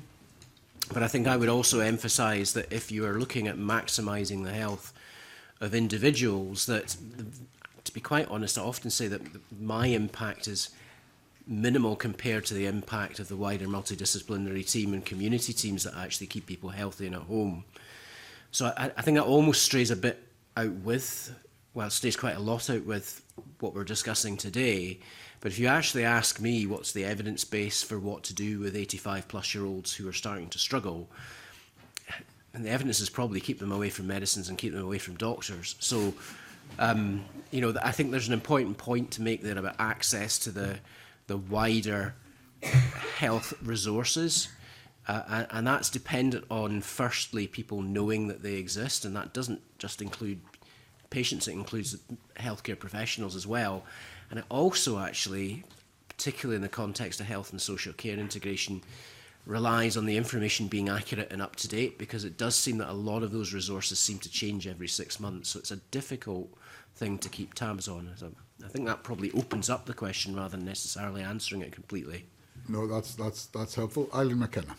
Yeah, I think there's been a long history of multidisciplinary teams, multi-professional teams being wrapped around an individual and allowing that exploration of non-pharmaceutical interventions.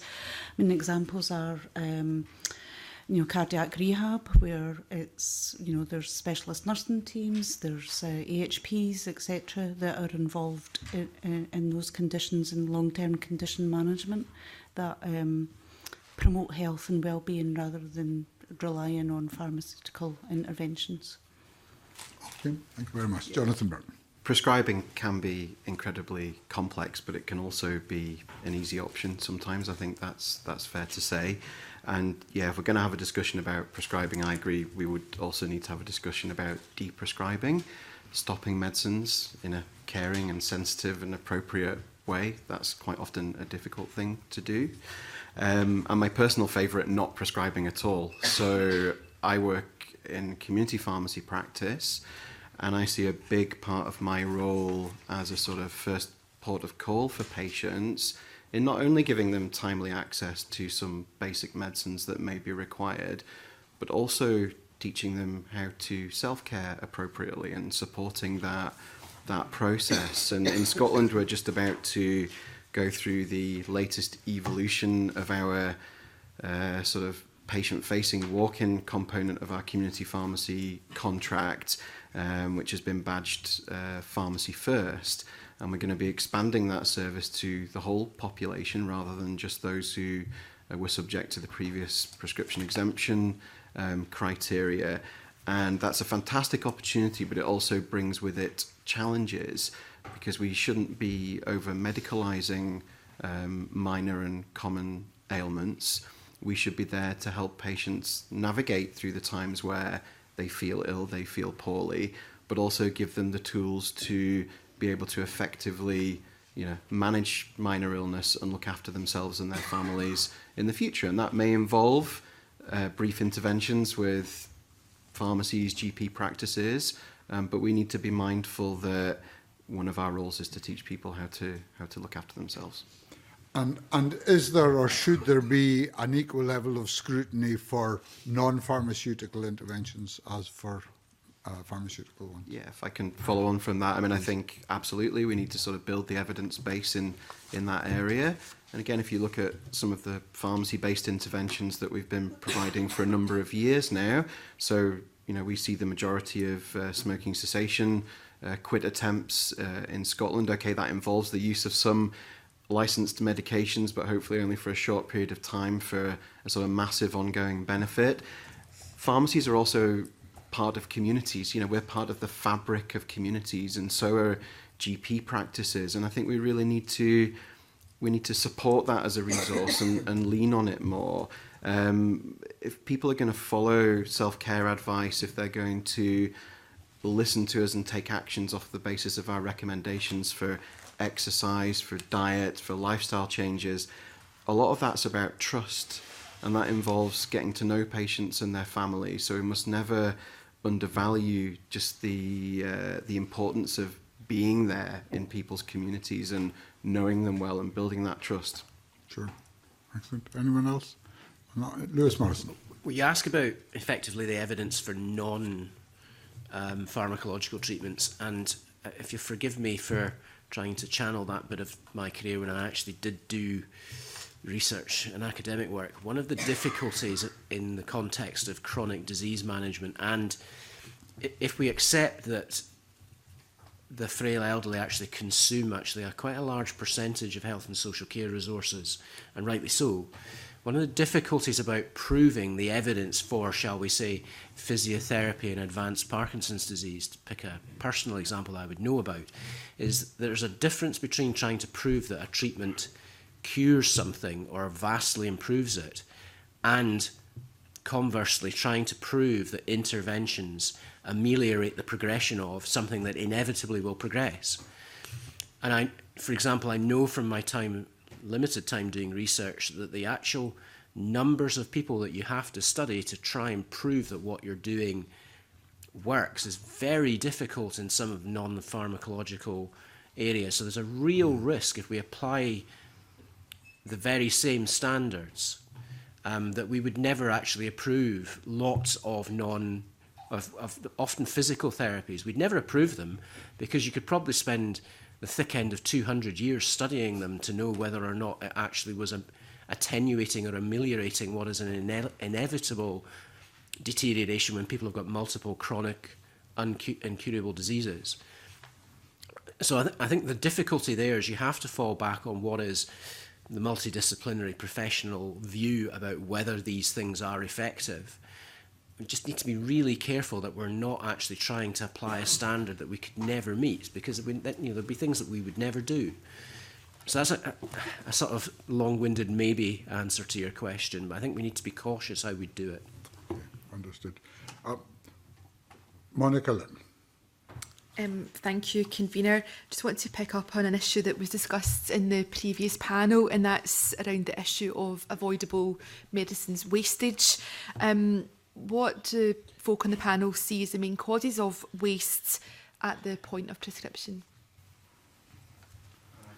Take that one as somebody who has a lot of bags handed back to him, full of medicines that have either partially been taken or not been taken at all. I would agree with the sort of general sentiment from the previous panel that it's extremely complex. Sometimes it's because treatments aren't working. Sometimes it's because of side effects. Sometimes it's because of other unavoidable circumstances in a person's life. I think we need to, as health professionals, we need to take a step back, look at this and think, okay, are we missing opportunities to have good conversations with patients around, you know, how are they getting on with their medicines? It's a fairly straightforward question, but it can lead to a lot of interesting conversations. And I think one of the key things in our submission was really about this concept of creating time for us to properly care for people and look after them and make sure that they are managing their medicines well, that they're not receiving medicines that they don't need. Sometimes patients are embarrassed or ashamed to admit to health professionals that they're not taking the medicines that we've encouraged them to take, that we've prescribed for them. But again, if you have more time with your patients and you build the trust with them, those conversations can become a little easier sometimes.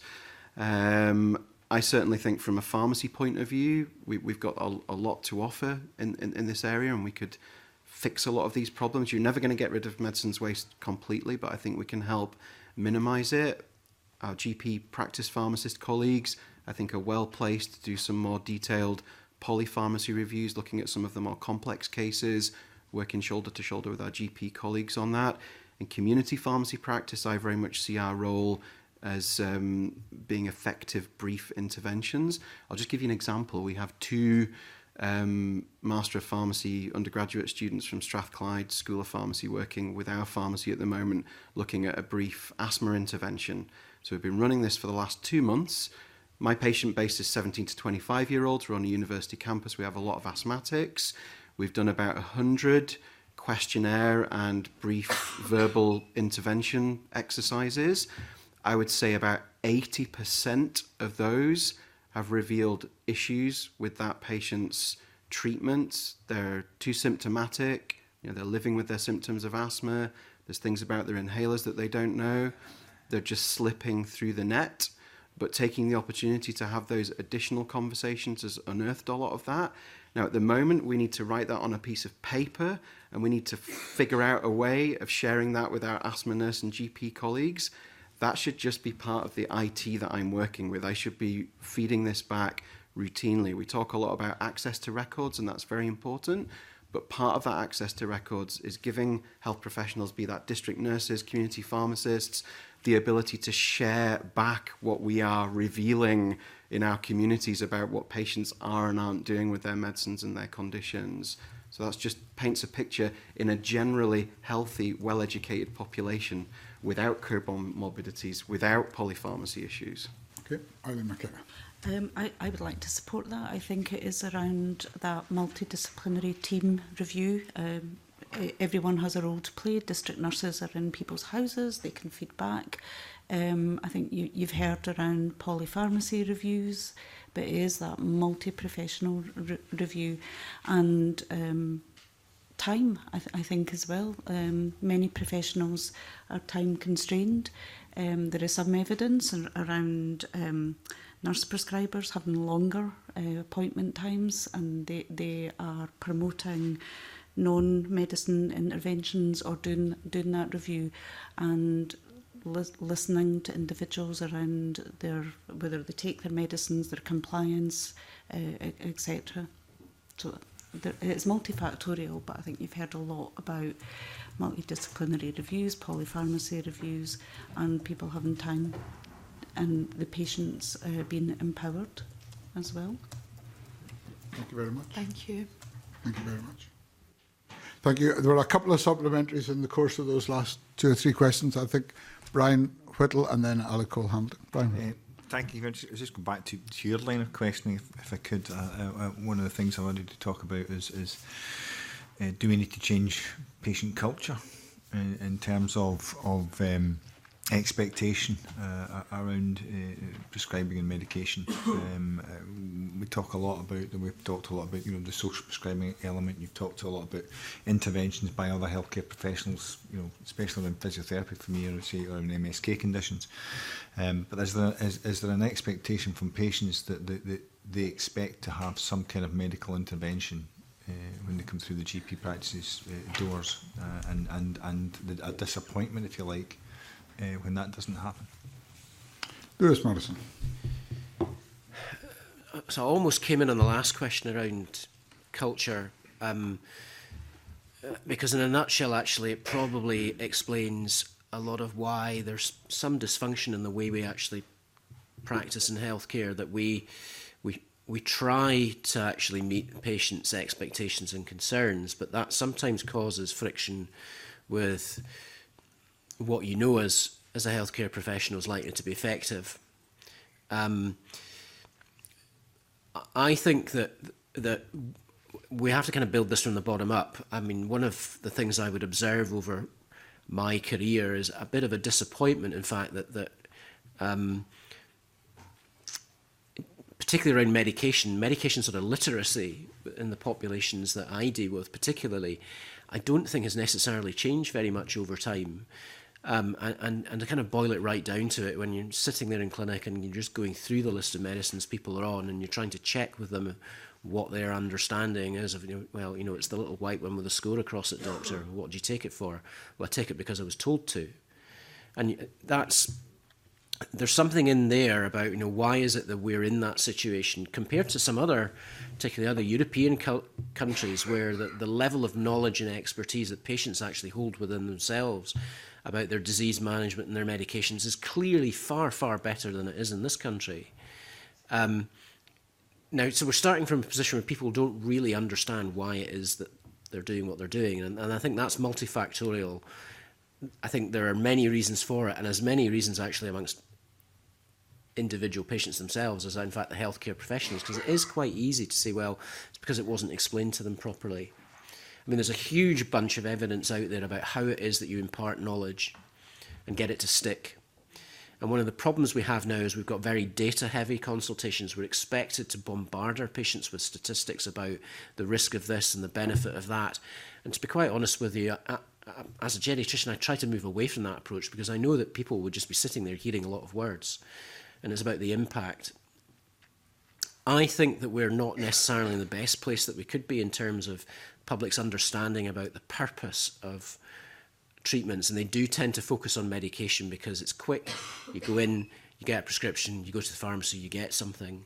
And the next bit of that story, and it comes back to Monica's question about wastage, is that actually we've got quite a polite public, that if we prescribe to them, they think, well, that I don't really want to tell somebody that I didn't take that because it's going to look a bit rude. And I'm not kind of boiling this down to real basics, but that's what we're talking about here, is allowing the Scottish public, firstly, to be able to have a conversation with healthcare professionals, which doesn't end up with a prescription.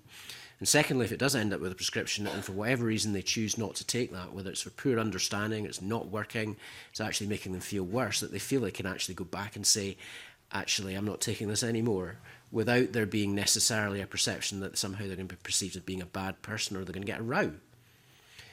So that's a very woolly answer to your question, but I think it all starts with education, and I think we've got a lot of work to do to actually bring patients and public with us over what it is that we're trying to do. The final thing I'll say, and there was a lot in the last session said about realistic medicine. Interestingly, in the patient population I look after who are very frail and elderly, they're pretty realistic. But the hardest conversations I have are actually with often the families of those elderly patients who perceive medications rationalisation as a way of saving money because old people don't deserve that anymore. So that somehow the message has got out there that we're here to save money by taking medication off people. And of course, that's not why I try to do it. So wrapped up in all of this, there must actually, I think, be some public messaging about changing the slant of what we're doing, and it's about trust, ultimately. Thank you. Really, good morning to the panel. I've been hanging on your every word there. Actually, my question stems very nicely from Brian Whittle's. And it's about culture and education, not just of the public, but also clinicians as well. So I have a constituent who has multiple comorbidities in her 80s. And a lot of those comorbidities are caused by her sedentary lifestyle, and her sedentary lifestyle is caused by the fact she can't get access to regular and adequate chiropody. Her feet are in a mess, and she's in discomfort and pain and the rest of it. But I think she's in. When you talk about polypharmacy, she's a case in point because she told me the number of medications that she's on. How do we close that disconnect? How do we make it clear that there's a seamless pathway for people like her who could be helped by a basic physical intervention, which is not medical, and how do we make that real for everybody? Lewis Morrison. So, I think that's about, I kind of view the range of services that people can access as it's a bit like a kind of, it's a big spoken wheel, and at the middle is actually the thing that you need. And the problem is the point of entry. And one of the frustrations, I think, over my career, and I've seen 4 or 5 attempts to properly integrate these services, and health and social care integration at least went the proper step of actually legislation and restructuring. But I think we're not quite there yet in terms of properly signposting that if your lady that you say basically all of it flows from the fact that she needs her toenails done and her bunions sorted, is if she accesses the system in the wrong bit, because of course people don't necessarily know which bit to access, does somebody actually point them in the right direction rather than just saying, actually, no, that's not what we do? And I think we have to get better at that, at actually making... People have talked about a kind of care navigator. The problem is people tend to view that as investing in a whole new member of the multidisciplinary team that does that, rather than actually looking at systems which allow individuals and their families and carers to actually do the navigation for themselves. And it comes back to what colleagues have said about time, that if actually the penny drops with a member of the wider health and social care delivery team, that in fact what this lady needs is a chiropodist, it's having the time to be able to say, right, will now sort this out by pointing this person in the right direction. And I think we still have a complexity of health and social care systems that makes that difficult. Okay. In terms of certainly community pharmacy services and increasingly the role of pharmacists and GP practices, I think we see ourselves with a care navigation role. That role is minimised at the moment because we're not fully plugged into the system, and this is something we discussed at the previous primary care hearing. We would have a lot more to offer patients and be able to make sure that the transitions of care were more seamless if we were able to share our findings with our colleagues more easily. I just wanted to sort of slightly skip back to the whole culture issue as well, because I think this is important. A classic example is some of the best conversations I have in the pharmacy where a patient approaches me and says, I'm not really sure if I want this or not. Can I have a chat with you about it? Okay, because you're going to have a great conversation if that's their opener, because it just opens the door for me basically just to say, right, cards on the table.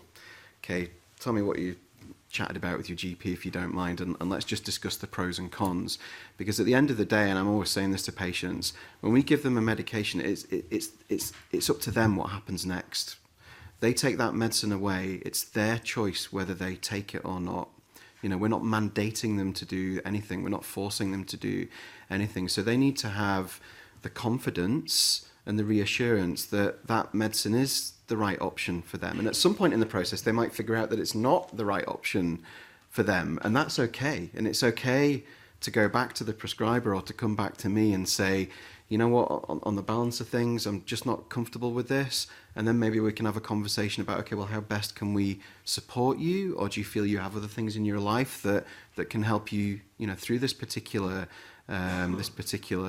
illness? So, yeah, I think the culture side of things, there are messages that we need to be putting over to patients and the public, but there are also messages we need to take on board as health professionals. I was taught to tell a person about their medicines. I was not taught to have a conversation with them about whether they were okay with taking that medicine. And that's quite a critical difference, and that's the direction we need to be moving in. But that does take time, and it takes a certain amount of trust that you can only build when you have adequate consultation time. Thank you very much. Emma Harper. Thank you, Convener. I'm interested in some pursuing some questions around prescribing powers for allied health professionals and non-medical prescribing. I know that in 2009 a strategy was published called the Safe Prescription, and it contained an aim to increase nursing, midwifery and allied health professionals, including optometrists as well, to be able to prescribe. Last Friday I was in Stranraer speaking to an optometrist, Elaine Hawthorne, who is an independent prescriber, and she was very supportive of the fact that she could now prescribe medicines as well. So how far have we come since the 2009 publication as far as ensuring wider ability to have non-medical prescribers? Eileen McKenna. That's a really good question. In terms of the 2009 strategy, that hasn't been updated and reviewed. The RCN's looked at some figures, and I think the changes to access for non-medical prescribing, as in nurses, midwives and allied health professionals, it's been a long journey, but a progressive journey. I think the latest figures we've looked at is the growth in the nurse independent prescribing, the V300 qualification, and in the last 5-6 years that's grown in number in Scotland from 3,000 nurses to nearly 5,000. So I think the growth is slow, but there has been a cultural change. I think with the new NMC standards for undergraduate nurse and midwifery education, the view is that nurses will be prescribing ready at the point of registration, and the rules are changing that previously, well, up until 2019, nurses had to be 3 years post-registration before they could undertake a non-medical prescribing course. That is changing to a year as long as they can demonstrate the competencies, etc. So I think there will be a further growth in non-medical prescribers, and that will bring the benefits that the evidence so far has highlighted, the benefits of non-medics having access to prescribing in terms of the benefits for the system, for patients, etc. And I'm sure you I guess agree that having more people be able to engage and prescribe and review and reconcile meds and would support like better community engagement with the meds that they're on, and as well. I'm just wondering what you think about like widening in further access. I'm not sure who would that include. Would it include maybe specialty paramedics, for instance? What are your thoughts on that? Maybe add a little bit of detail around that, if that's helpful for the group. So I did my homework last night and I checked the current list of prescribing professions. And it's important to note that non-medical prescribing has its roots in something called supplementary prescribing, which some of us did our initial qualification in maybe sort of 15, 20 years ago now. And that involves allowing non-medical and dental professionals to be able to prescribe, but according to a management plan which is agreed usually with a medical prescriber. And that was how sort of wider prescribing rights were initially rolled out, and eventually independent prescribing rights were introduced, where non-medical and dental professionals were able to be more autonomous with their prescribing, and that suited a lot more acute situations. So I mean, at the moment, sort of the list of professionals, and this includes in Scotland, we obviously have various different pharmacists prescribing in different settings. We have nurses prescribing across a whole range of settings and at different levels as well. We have chiropodists, dietitians, podiatrists, we have physiotherapists, we have therapeutic radiographers and optometrists. That's the current list, and I've missed one out, which was paramedics. So obviously some of these professionals are prescribing in, I'm not going to say niche, but just very specialist areas. And the sort of the development of these prescribing rights really is to support them in their practice to provide the best level of care to the patient in front of them. Now, this sort of change has brought opportunities, but it also brings challenges.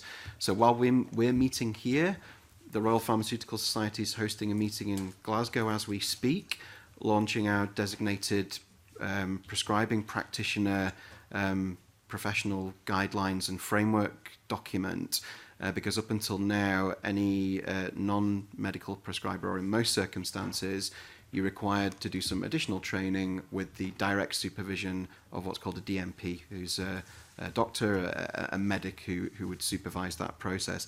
That's now been broadened out to include some of the other non-medical professions, but obviously we need to be mindful that when we're prescribing, it's not just about getting your hands on a pad, and I think this is one thing that we've discussed already today. There are various aspects to prescribing. There's prescribing the medicine, but there's the how do you reach the diagnosis, how do you reach the decision about that medicine being appropriate? What if you want to stop a medication? What if the best option is to do nothing, or prescribe nothing and recommend a non sort of pharmacological intervention? So certainly pharmacist prescribing, like nurse prescribing, I don't have the figures in front of me, but has gathered pace. But we've had to think about how we equip ourselves for those new roles. So prescribing qualification is one thing, but for example, those of us working in acute settings dealing with common conditions, basically we've had to work with NES and the medical schools to create a clinical skills pathway for us as well, to make sure that we're diagnostically capable when we're dealing with our ear infections and our tonsillitis and our sort of slightly higher level dermatology conditions compared to what we're used to dealing with over the counter in the pharmacy. So, great opportunities, fantastic for patients, but we need to be mindful that we need to build in the quality and the checks and balances at every part of that process. Eileen McKenna. No, sorry. No, okay, thank you very much.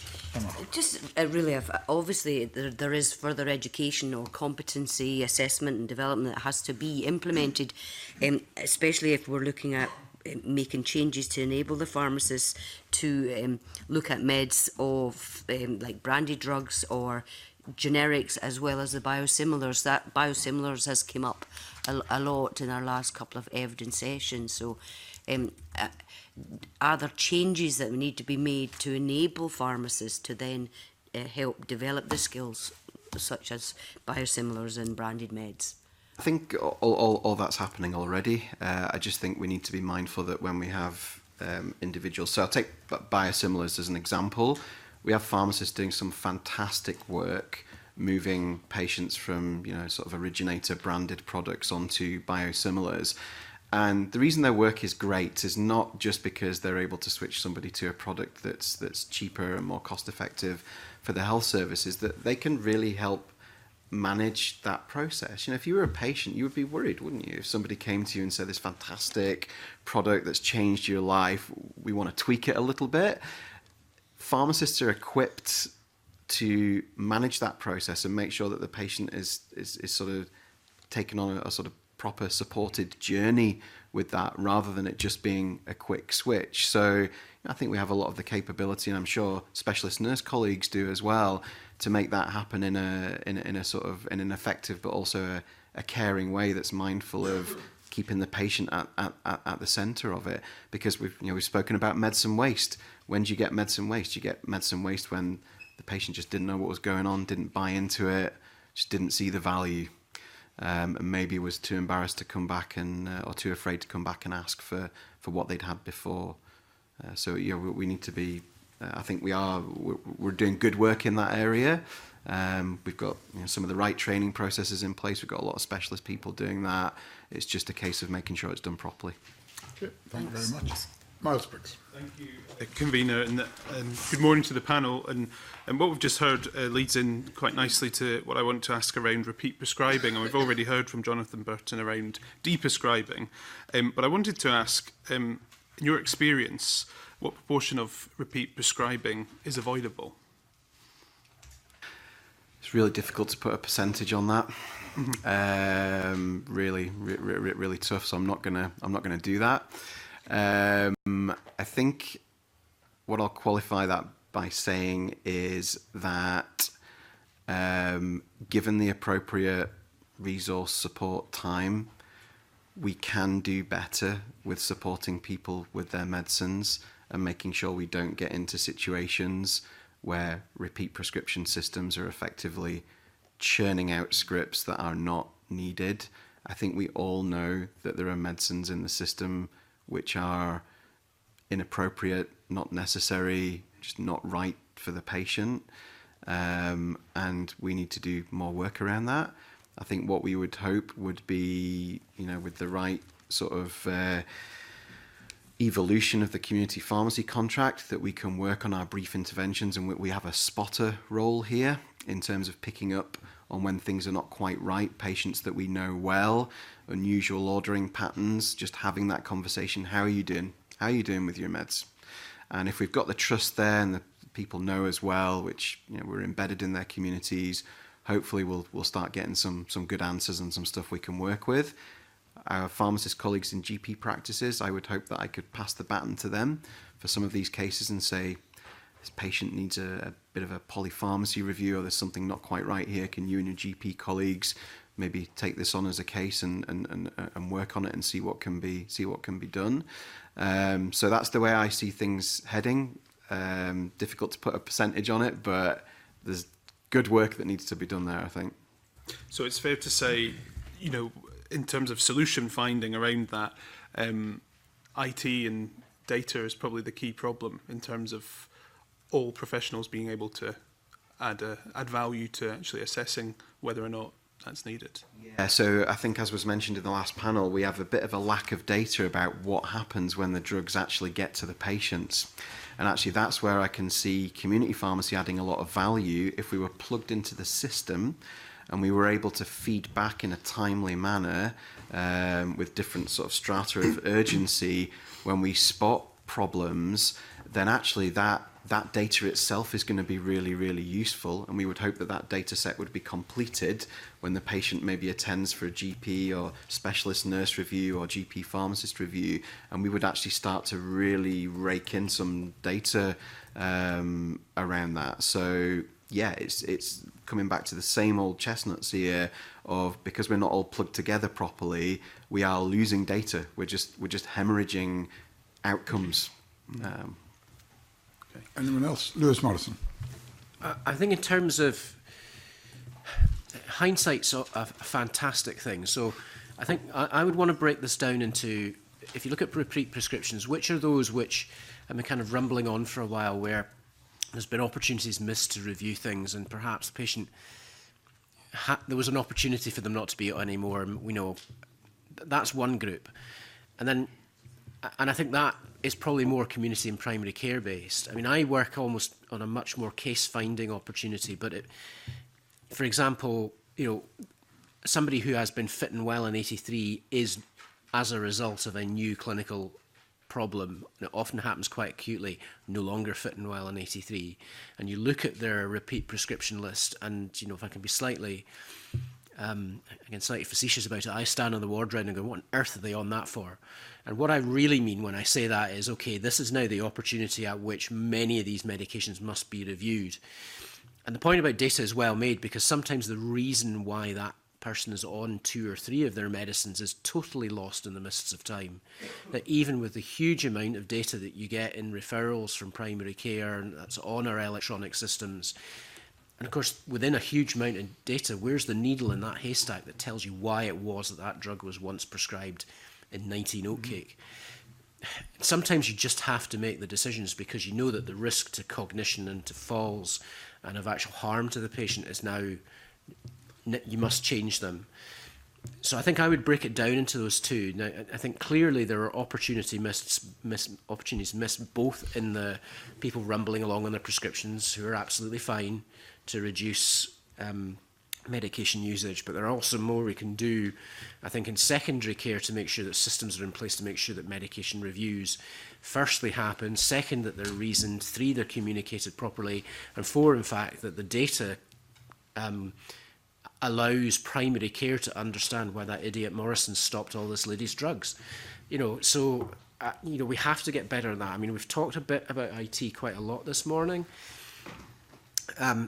It took me 15 minutes to get a laptop that would work on my ward round yesterday, as an illustration of where we are with IT in some places. And I view, for example, electronic prescribing as absolutely going to be a panacea for some of these issues, but I do wonder how much longer it's going to take me to do my ward round when we introduce it, because I can change somebody's drug chart in 5 seconds. Yeah. And I bet it will take probably 3 or 4 minutes to do it electronically. So time and investment in the systems to do this are critical.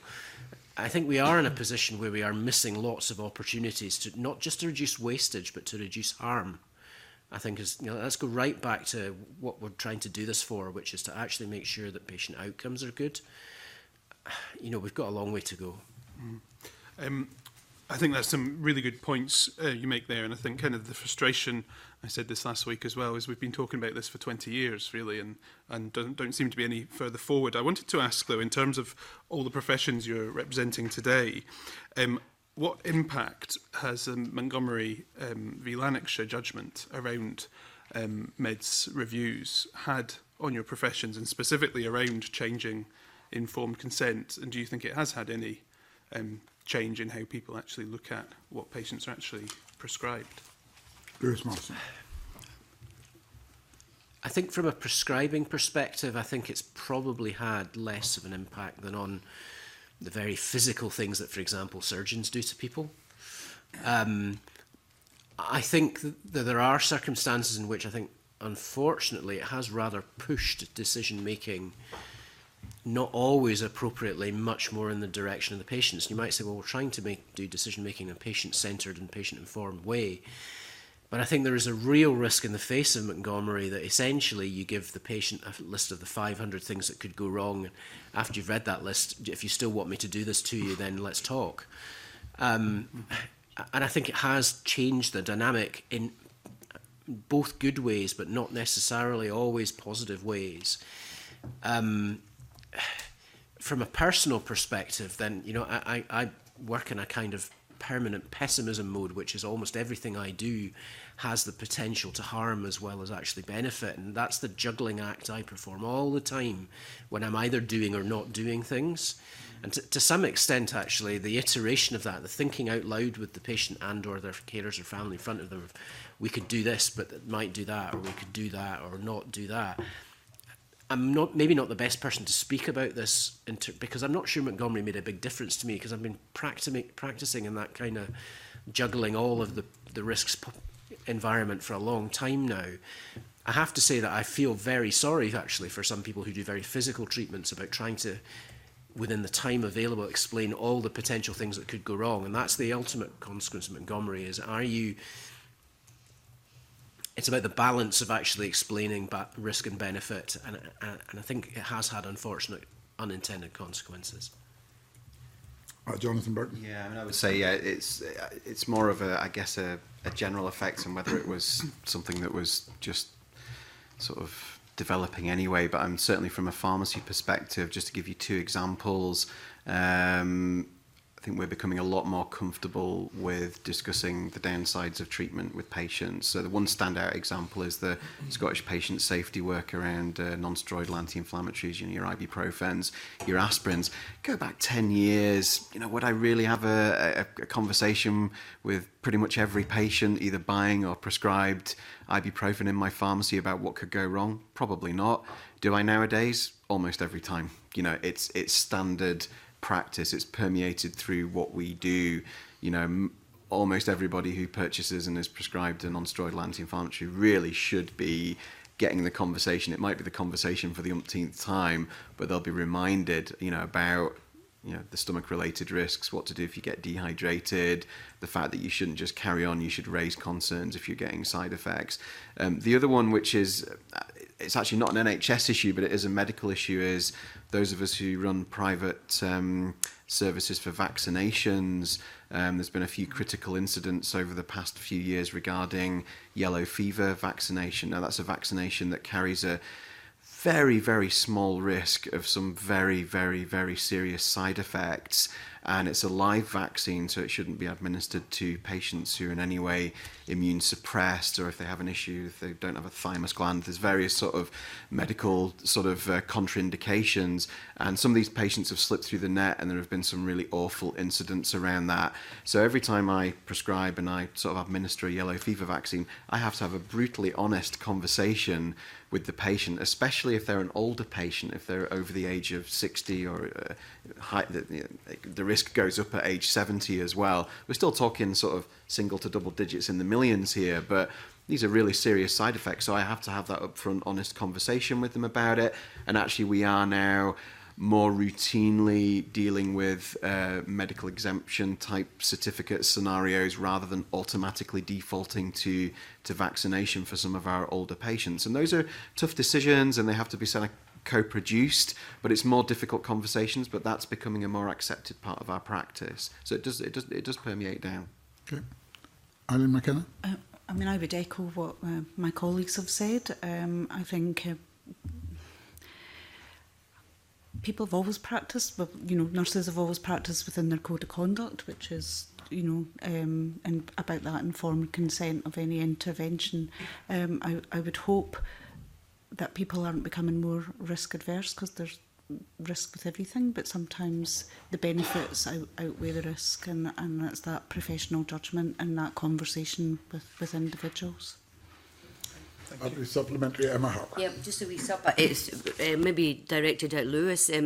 HEPMA has been in place in NHS Dumfries and Galloway for a number of years, and safety in prescribing is a big issue, and I'm interested to hear your thoughts. You said it would take 4 minutes to prescribe electronically and just a few seconds to prescribe by hand, but I'm aware of insulin errors where use were interpreted on a written prescription as zeros. So a patient got 100 units of fast-acting insulin instead of 10 units.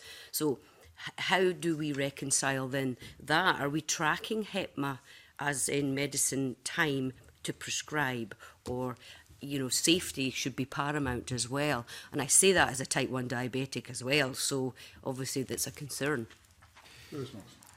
So I think this just outlines the complexity and the relationship between your actual clinical environment and the time it takes you to do things and the safety of things that you're doing. And it is complicated because most of us in secondary care look at some envy with primary care in the fact that they have been so far ahead with these systems. And you're right, in fact, writing things on paper carries additional risks. So we've had a discussion in where I work as a clinical team. What would we need to actually move to an efficient and safe electronic prescribing environment? And the kit that we have at the moment isn't that. And so, you know, that's why the kind of slightly Luddite statements that myself and colleagues make about a move to it come from, which is knowing what you've got in place just now. How would we do this? Electronic prescribing is definitely potentially safer, but the other experience from certain systems in primary care is that if every time you try to do anything a warning flashes up, that people habituate to that, that you know which are the warnings that are, you know, for example, things that might happen 1 in a million, which are the warnings that are actually things that are a real and definite percentage high risk. You know, if all you're getting is flashing red warnings all the time as you're trying desperately to do a repeat prescription for 10 medications, then the impact of those warnings wears off. So the answer is somewhere in the middle of all of that in terms of the ease of use of systems. But to come back to, you know, for example, prescribing at ward level, because secondary care is obviously the environment I know, wheeling around large laptops which take 10 minutes to boot up is not the answer. Having actually something in your hand that's the size of a small iPad, which actually has something that actually, or in fact electronic stuff at the patient bedside that works.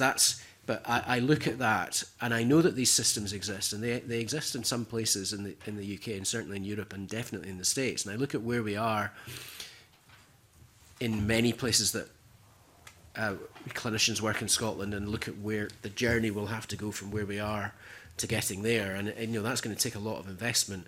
But you're absolutely right that we have to do ultimately the things that's safe. But if you introduce a system that's safe without the equipment to deliver it, it's just as unsafe as paper, in my view. Thank you very much, Brian Whittle. Thank you, Kevina. I was struck by some of the written submissions that spoke about ways in which appraisal conducted by the SMC are being undermined, and there was a written submission by the RCGP stating that there's this clash between what is probably the most effective medicines, most cost-effective medicine, as well as the medication with the best outcomes, and that patient preference. I think that strikes me as the internet having a lot to answer for in some of these cases. And I think I also want to say on such occasions that GPs, health and social care partnerships and NH boards will receive letters from patients and apparently politicians as well, I don't know who that could possibly be, asking for drugs that are not deemed to be quite as cost effective, but obviously they have formed their own opinion. So I think what we're saying is that it's undermining an appraisal system.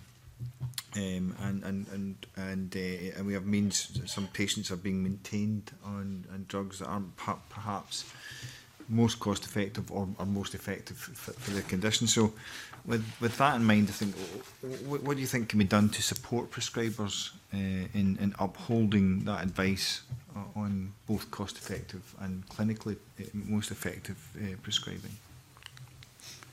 Jonathan Burke. I can speak to that and can give general comment to that. I think what we experience in pharmacy, anybody who works in healthcare will at some point have to deal with a complaint or a grievance, a patient who feels that they've not been treated properly. And when I say that, in my experience, for a number of years, I was a superintendent pharmacist as well as being patient-facing. So, I would deal with our safety systems and if we had any grievances from patients and their families.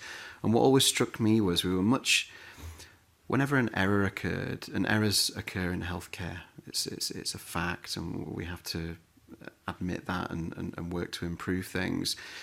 But when an error occurred and the situation was handled sensitively and honestly, that very rarely escalated to me. It was usually dealt with by the on-the-ground sort of clinician, pharmacist. When people and their families and representatives feel that they've not been treated properly, though, that the communication wasn't right, that their views were not taken on board, that's when things usually get tricky. And I think there's a lesson for all health professions here in terms of when it gets to the point, and some of these situations may be unavoidable and may just be really, really damn tricky, but I think there is a lesson to be learned about if patients are getting to the point where they're having to engage with their MSP, when they're having to write letters, what's happened before that? Who's spoken to that patient about that treatment? Have there been some honest conversations that have happened before it got to that stage? Does the patient and the clinician appreciate both sides of the argument? Or has it just been a diktat? Has it been something that they've just been refused without explanation? Because I would guess in quite a lot of these cases that it may be a communication issue. It doesn't take the problem away if a patient still feels that they're being denied a treatment that they feel is suitable for them. But I think, as a pharmacist, as I sort of developed through my career, I always try and think about if I've had a negative experience or a patient has I've not managed to meet them in the middle. What could I have done better? Did I explain things well enough? Did I show empathy? So I think there is a sort of just person to person element to this. Doesn't answer your question about the political level stuff, but I think we should always aim to reach agreement and resolve issues, at the sort of patient to practitioner level. So I think there is still work to be done there, and we always need to be mindful of the way that we treat people. Just very quickly, that kind of brings us back to this sort of cultural issue around. For me, what strikes me is not just from a general population culture, but from a culture within the NHS profession of what happens when mistakes are made, which is an inevitability, and there's that sort of tension about how do we bring that forward. I know we're slightly digressing, but it comes back to, for me, a shift in culture, which is probably one of the hardest things we can possibly do. I'm keen we don't digress too far, given time, and perhaps if there are thoughts on that, they could be wrapped up with an answer to a different question. Emma Harper. Where are we now?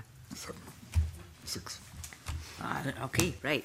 Okay, over-the-counter meds. You've probably heard me asking in previous sessions and last week as well. I know we are continuing to hear people say, why can't folk just buy their paracetamol for 12 pence from the supermarket and rather than have it prescribed? And I'm aware that paracetamol is an absolute adjunct to other pain meds to reduce maybe the amount of opiates somebody's taken.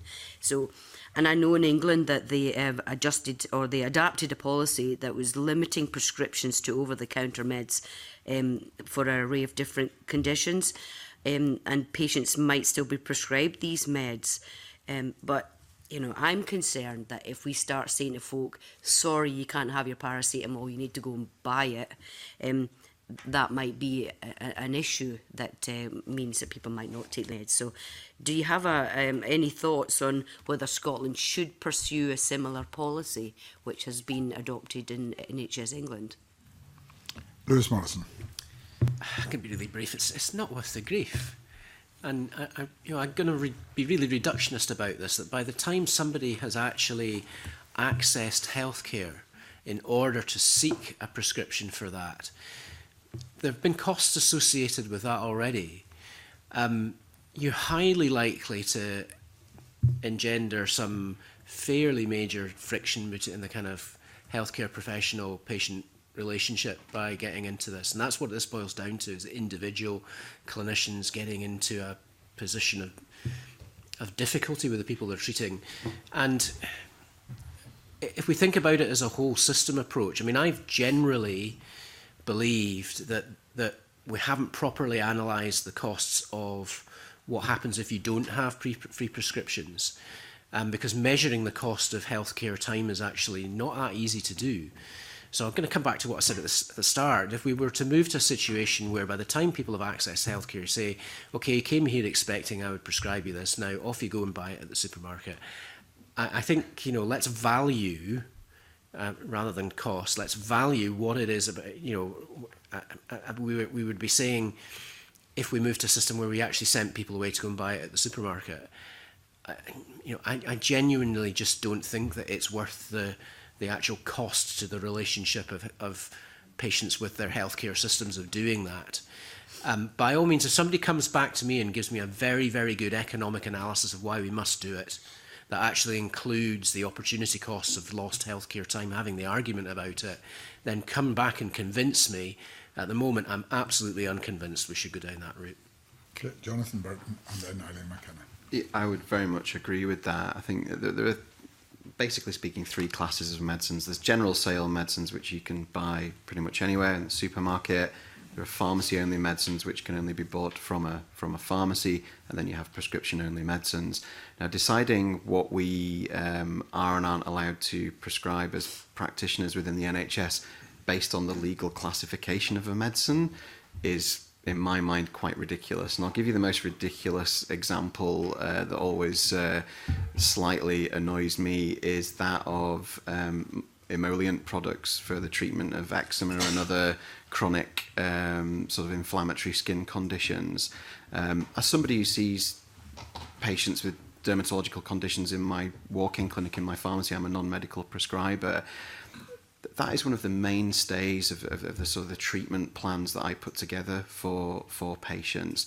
The fact that that product happens not to be a prescription product does not diminish its value and the importance of that patient having adequate support and adequate supplies of that medicine, because they're probably going to need to use quite a lot of it as well. Yeah, the paracetamol argument, don't even get me started. What I would say, though, is there is an argument going back to the sort of self-care discussion that we were having earlier. We all have a responsibility to, you know, to coach and to sort of instruct people the acceptable rules of the road in terms of self-care. I would always advise patients keep, you know, paracetamol and ibuprofen and some indigestion remedies in the home medicines cabinet, so that if they have minor symptoms, they can manage themselves.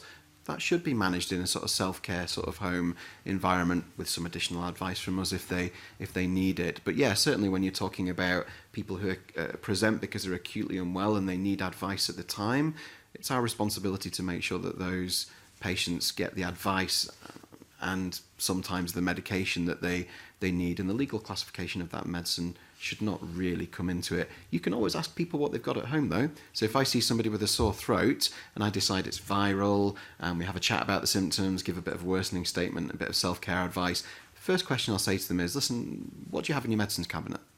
You know, I won't whip the prescription pad out straight away. It's just common sense. Eileen McCann. So I think culturally the message is getting out there to the public around the paracetamol argument, but I think in terms of other medicines, I think a blanket approach is you would need caution because there is always unintended consequences of any blanket approach. So by saying these medicines can't be prescribed, we know we have health inequalities in Scotland. Would one of the unintentional consequences be widening that health inequalities? Thank you very much. David Torrance. Thank you, Convener. The Scottish Government's vision for primary care recognises the benefits that a wider healthcare team can bring. This includes a greater role for pharmacists. This has had unintended consequences of workforce shortages in community pharmacy, and there has been a call for expanded roles of pharmacy technicians to help alleviate this pressure.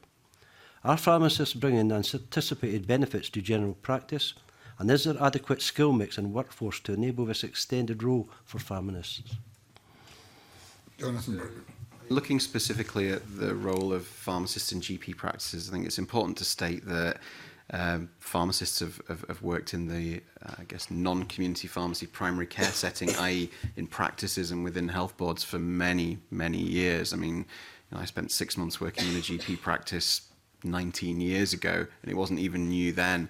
But what's changed in the last couple of years is that there's been a move towards developing that role from what was primarily what I would term sort of a prescribing advice and support role into a role which is much more tightly integrated into the workings of the GP practice, and also has quite a strong, or should have quite a strong, patient-facing element to it as well.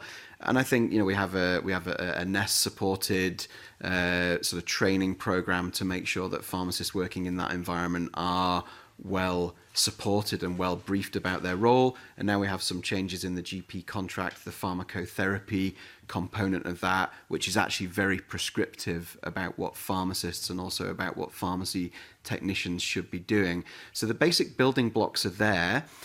There are some concerns from our professional colleagues, and as our sort of our Royal Society body, we hear those concerns about pharmacists not wanting to end up in a position where they are effectively propping up practices clerically with sort of prescription administration. They want to be using their patient-facing skills and making the most of those skills. In a lot of cases, pharmacists have been parachuted into practices which are struggling, and they've done a fantastic job of keeping the show on the road. But I think that they want to have some more guarantees about autonomous practice and being able to use their clinical skills to the best of their ability. This has the number of pharmacists influxing into GP practices to support the pharmacotherapy component is starting to show some unintended consequences, and it's not quite filtered through to the workforce reports that we get from NES and from Community Pharmacy Scotland, because this situation is so fast. It's developing so quickly. We are literally talking about something which has exploded in the past 18 months, couple of years. So we do need to be mindful of the fact that we are a finite resource. There are only so many pharmacists in Scotland. Our skills are in great demand, and that's not only in GP practices, but it's on our hospital wards, our admissions processes, our discharge processes, and also our patient-facing roles in community pharmacy practice. And when you want us to do more in our communities, that takes more resource, it takes more of us.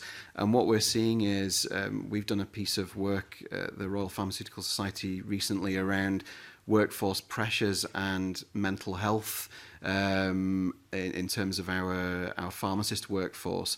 We are collating the data from a big survey that we completed at the back end of last year, and the initial results do not make pretty reading in terms of the the stresses and strains that workforce issues and additional clinical responsibility bring. So in a lot of ways, we're up for the challenges, but like any health profession, we need to be mindful that we need the appropriate support and we need the time and space to do our jobs properly. There has been an announcement that they will be, I think it's an extra 20 training places, pre-registration, sort of postgraduate training places will be introduced in Scotland in the near future. But we do know as well that there are some challenges at our 2 Scottish schools of pharmacy around recruiting appropriate numbers and appropriate students into our Master of Pharmacy courses. So again, at the Royal Pharmaceutical Society, we're asking for some attention to be put on pharmacy as a good career choice and pharmacy technician as a good career choice. We don't have the benefit of years and years of running down corridors with white coats flapping in the breeze on Casualty in Holby City. We're seen as a behind-the-scenes profession, and increasingly that's changing. But we need to work on that public perception so we can attract good people into our undergraduate programs. So there are definite challenges there, and any further development in the GP contract needs to be mindful that we need our pharmacists in our community pharmacies, and we need our pharmacists, in secondary care. They're already doing good work, and they need to be supported further to do that. Okay, thank you very much. So brief supplementary from Miles Briggs. Yeah, thank you, Convener. It was just on the point, and you've kind of half answered my question, to be quite honest. It was around the destabilisation of the pharmacy workforce, because I know concerns have been expressed to me that basically there's been a huge movement from community, into GP in the acute setting. Where do you think the government's workforce plan is on this, given that you're talking about 20 extra, but I know there's already concerns being expressed around not having the workforce to cover locum shifts, things like that, in community pharmacy? Fair to say the point we're at the moment is that we have an increasing amount of workforce data. So in the last few years, we have started to do workforce surveys. But as I alluded to earlier, it's just the rapid nature of this change has, I think, caught a lot of us off guard, to be quite honest with you. Just the sheer numbers of pharmacists who are required to be in our GP practices to support the pharmacotherapy component of the contract really has started to have a significant impact on other areas of health, other healthcare settings. So do we need better workforce planning? Do we need to look at the work we do with schools, making sure that our degree programs are full and we've got the right sorts of candidates coming forward? Absolutely. We need to, keep shining a light on that, because there needs to be a pipeline. We need a pipeline of good people, and it's not just as pharmacists. We need an amazing pharmacy technician workforce to support us to do all this. And that's techs in GP practices, it's techs doing great things in the hospital environment, and it's technicians to help people like me to support me to be able to deliver more clinical services, without having to split myself into, 8 bits every working day of the week. Thank you very much. Sandra Hoyt. Thank you very much, Convener, and good afternoon. Listen to Mr Burton, and as someone who has championed community pharmacies, and I think they do a fantastic job, and listen to what you've been saying, previously and there just now, it paints quite a frightening picture that community pharmacies are in the community, and I'll come on to the other question shortly because it does come into that. They are in the community, people know who they are, and every time I go out and visit the community pharmacies in my constituency, they're very supportive of being able to prescribe and basically have more roles in hospitals, doctors, in the community as well, in that respect. But you're painting a picture of that whilst there's changes there, you won't be able to deliver community pharmacies in that respect, community pharmacists or technicians. Is that correct? Have you got a time scale in that? We're like any other profession. We have a certain capacity, and when that capacity starts to be reached, then it's naturally going to have an impact on what we can deliver in our patient-facing roles. It's an interesting time for our profession because opportunities-wise, You know, it's fantastic, you know, what we're being empowered to do via non-medical prescribing, via evolution of the community pharmacy contract. You know, we're the envy of the other home countries in the UK, and I think I would like to point that out. We're in a really good place, but you know, there's no getting away from the workforce issues, and I think this is something we can manage. And in terms of, you know, encouraging people into community pharmacy roles, responsibility lies in lots of different places for that. So it falls on people like myself who represent the profession, making sure that young people and colleagues know how wonderful it is to work in a community pharmacy and what the potential is there, and the joy the job can bring you. But also there's a responsibility on, you know, government to look at the numbers. There's responsibility on everybody at management level within the NHS and in community pharmacy to reach some agreement so that we can get a little bit of stabilisation in our workforce. And generally within pharmacy in Scotland, we get on quite well and we know what the issues are. So I think we've got the capability to keep things on track, but there is no getting away from the fact that there are issues there, and we need to be honest about that. And that's the first stage to sorting out, isn't it? Just being honest about what the problem is. Well, thank you for that. But I'll go on to my next question, which obviously will have even more pressure, as you might say. Previous, not today, but last week I think it was, I had raised the issue of care homes, and pharmacists were very keen and basically, you know, being able to work in care homes and prescribe, etc. And in fact, the submission from Royal Pharmaceutical Society makes these suggestions on how to tackle it, more pharmaceutical input and bulk buying as well. So my question is not necessarily about that particular part, but possibly, do you think in the present circumstances we have, are care home residents currently receiving the best pharmaceutical care? And why is the waste, and that was one of the issues obviously that's based on, because waste is much higher, as we've heard today as well as in other weeks, in regards to medicine. Why is waste such a high level in care homes, and what can be done about it, which would obviously include everyone on the panel in that respect? Who would like to start? Lewis Morrison. If they wish to ask.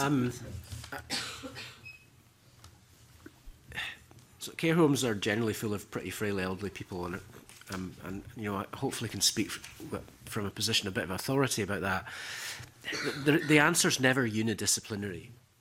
I think the principles of making sure that those who are in institutional care get the right care and they have the right access to care that's not in some fundamental way different from the rest of the population, because there is a risk of ghettoising the care home population, isn't something that can be fixed by pharmacists or doctors or nurses. Basically, if you look at the evidence for what works in terms of care home care, because they are different, and we have to acknowledge that these are not they're not the average elderly population. They have very particular needs. And the evidence what works is when you actually put a proper multidisciplinary team which is resourced and has the time to actually deliver effective care home medicine. That works, and for example, I know where you have a functional, well-resourced, multidisciplinary care home team, you can track outcomes by one simple thing, if nothing else, the number of admissions out of hours through A&E to medical admissions units of care home residents. If you've got a functional care home team, you can make major impacts on that. Now, it's out with the remit of what we're talking about today, but as a proxy measure, you know, essentially prescribing actually is one way of measuring that, is are you taking a proper multidisciplinary approach to prescribing in the care home population. And that is about rationalisation and having proper conversations, and that reduces wastage. I think an approach which says we need more of X person or Y person or Z person in the context of care homes doesn't work. The evidence base, and I will focus on that, the evidence base says that it has to be a multidisciplinary approach. I would agree with that, and I think this committee has previously had submissions from the Royal College of Nursing around the role of a registered nurse in care homes, and some of our concerns around probably the lack of registered nurses in some care homes. I think we have an opportunity through the Transforming Nursing Roles programme that is currently focusing on registered nurses in care homes to look at the role and promote and develop specialist and advanced nursing roles in care homes that can actually do that assessment and diagnosing and onward referral if required, and potentially prescribing and improve medicines management and outcomes. Jonathan Burton. Yeah, I mean, the Pharmaceutical Society, we've done a couple of reports in the past few years looking at sort of pharmaceutical care input into the care home environment, and I would echo what colleagues on the panel have said here. You know, it's a team game. I think what we've called for recently is we would like to see some recognition around sort of the specialty, I guess, of pharmacist input into the care home environment, and also the opportunity and the resourcing for pharmacists to really engage with care homes and become that other member of the team more permanently. We have a situation at the moment where most supplies of medicines to care homes are administered through the community pharmacy contract. The care arrangements around that, so the review of patients is much more of a mixed picture. And then you have health board employed pharmacists who will sometimes be attached to care homes, and sometimes that's sort of just but sometimes it's to sort of go in, try and deal with any issues that are there, and then move on to the next home. So they'll have quite a lot of homes that they are sort of servicing and assisting, whereas I think we would like to see a much more stable situation where we become effectively, a member of the multidisciplinary team, and we're a known face in that environment, and we can make a bigger impact on the care of the patients in the particular home, and that's going to involve polypharmacy review. There's a big training angle on this, training sort of care assistants and people who are administering medicines around the sort of safe and secure handling of medication. There's a lot of sort of technical pharmaceutical aspects that need to be dealt with in the care homes environment. So yeah, our report was sort of multifactorial in that in that sense. Thank you very much. And finally, very briefly, Sandra, if you would. Just very, very, very briefly, I'm the convener of the cross-party group with older people, and we get a lot of regarding care homes. Basically, what I'm worried about is the fact that people who are in care homes, the elderly, are just being given tablets, no conversation, nothing else in that respect. So, do you think, in the shortest term, not the long term, we do need this multidisciplinary team going in, having a conversation with the patients, being able to offer something else? Because at the moment it seems, unfortunately, that patients are being given tablets, and the wastage even in the care homes is the greatest than anywhere else. You don't need to answer if you don't want to. I just want to say that. I mean, if the question is, do we all agree there's a multidisciplinary team approach required, I suspect witnesses may have answered that. Eileen McKinnon. Yes, but I think Yes. you need to make a distinction between care homes with nursing and care homes without nursing. Yes. And valuing that registered nursing input into care homes, and recognising that the population within care homes has shifted significantly, and there is an absolute requirement for that multidisciplinary team approach. But I think I had a little antibody to going in, so there should be a multidisciplinary team in the care home, not necessarily having that episodic care, just going in and coming out again. Thank you very much. George Adam. Thank you, Convener, and good afternoon. Much of the evidence we've already received has actually so far expressed a desire to go to a value-based pricing for drugs.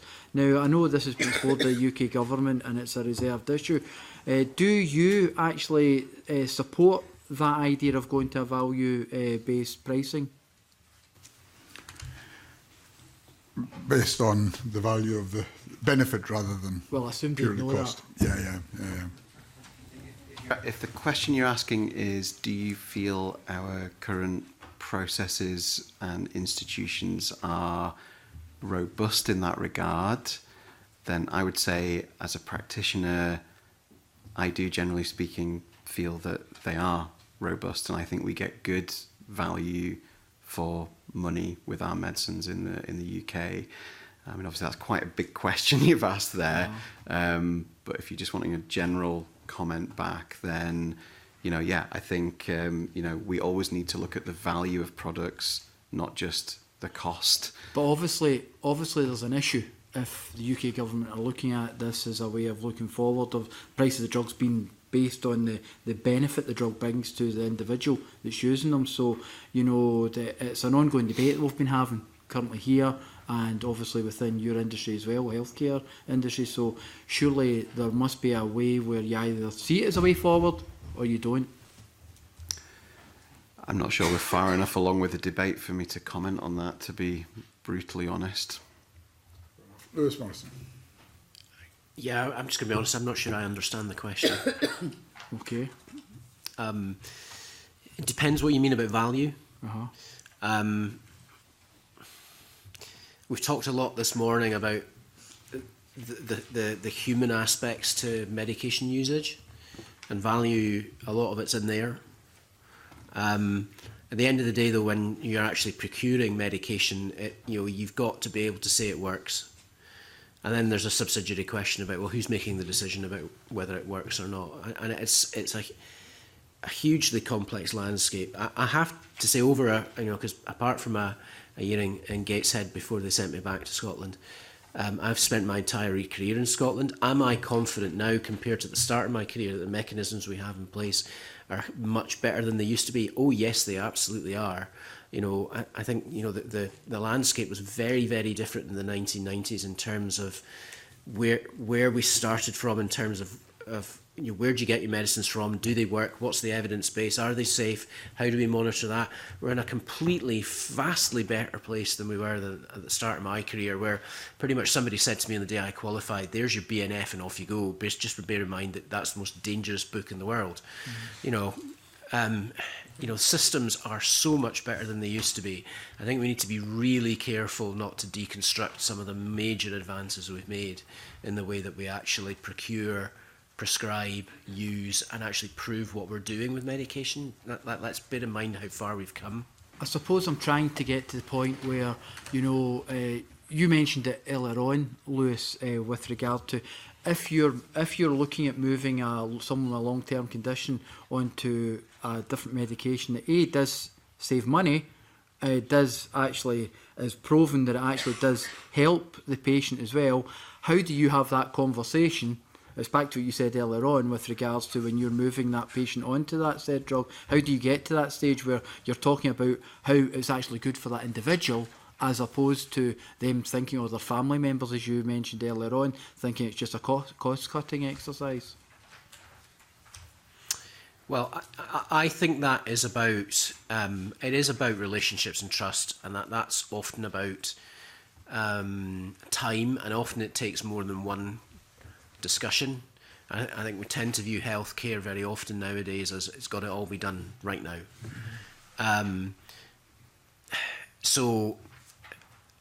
I think honesty is part of this. I am honest with my patients where I say, we used to use this drug, but we know it doesn't work anymore. And in fact, it's not, there is a consideration across a population of people like you about how much money we're spending on using this drug, which we know doesn't really work anymore. Equally, in the context, an illustration of actually taking time to make changes is I do a Parkinson's disease clinic, so I will look after people for 5, 6, 7, 10 years sometimes, and sometimes it takes 3 appointments to get to the consensus that you're actually going to make a major change along the lines that you say of, we know this doesn't work anymore, and then of course there's a difficult thing about, well, why have you been giving me all these years? Of course, 50% of medical knowledge changes over a 20-year timeline. The world moves on. But I think we have to move to a position where actually the population don't think that these consultations are about saving money. They're actually about improving people's well-being. You know, there in a nutshell, I'm trying in 2 minutes to answer pretty much what it is that I'm trying to do with my entire clinical life. It's not easy, so trying to distill it down into a few pithy points about, you know, how do we do these things. You know, medical students will sometimes say, if they've been sitting in with clinic with me, well, how did you do that? You know, it's an amalgam of knowledge, skills, experience, tailoring the consultation to each individual, the evidence base, being able to point people to information so they can go away and look it up, and you're not just having to believe what I say to you. It's an incredibly complex thing, and good, because that's why I do it.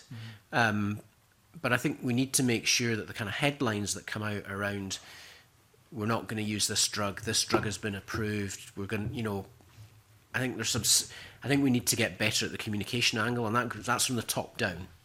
And that's probably about as iterative as I can be about that, to be honest with you. Jonathan Burton. Yeah, just to maybe put a slightly different spin on this while we're talking about the value of medicines and how do you assess that. Obviously, at each point, we're trying to make sure that when we use a medicine, that medicine delivers absolute maximum value and impact for the particular patient who takes it. One thing that one of our work streams that we're focused on at RPS at the moment is pharmacogenomics. And admittedly, if you'd have asked me 18 months ago, I probably couldn't have verbalized what pharmacogenomics is. What it is looking at a patient's genetic profile and the way that affects how their body handles and maximises the benefits from certain medication. So a classic example would be codeine. Now, when we look at our prescribing data for Scotland, you'll see that cocodamol, which is paracetamol and codeine, it's one of the big ones. You know, we're spending millions on it a year. We've got hundreds of thousands of patients taking it.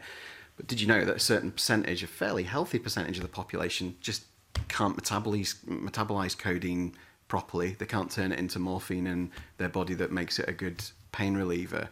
So if a patient who's a non-codeine metabolizer takes that medicine, they're not going to get an awful lot of benefit from it, but they're probably going to get quite a few of the associated side effects, because you don't miss out on that fun. You always get the downside. So looking forward, and this may come more quickly than we maybe anticipate, we may be in a situation where, you know, we have sort of quick point of care testing or quick lab ability to check some of these key genetic traits for patients and make sure that we're targeting medicines more appropriately. So when you're talking about value, might not always be about the actual cost of the medicine. It's more about, is it the right medication for that patient, and can we actually narrow things down a little bit more than we could before? Thank you very much. It's again been a very helpful session. Can I thank the witnesses for that? And as I say, on these occasions, if there's anything occurs to you after you've left that you feel we really should have heard, then do please let us know. Thank you very much. We have one more item on the public agenda, colleagues, which we will deal with promptly, which is consideration of two negative instruments. The Food for Specific Groups Infant Formula and Follow-on Formula Scotland Regulations 2020, and the Foods for Specific Groups Medical Food for Infants and Addition of Vitamins, Minerals and Other Substances Scotland Amendment Regulations 2020. Can I ask members of any comments on either of these instruments? If not, are members agreed to make no recommendations on these instruments? That's agreed. Thank you very much. We will now move into private session. Thank you very much.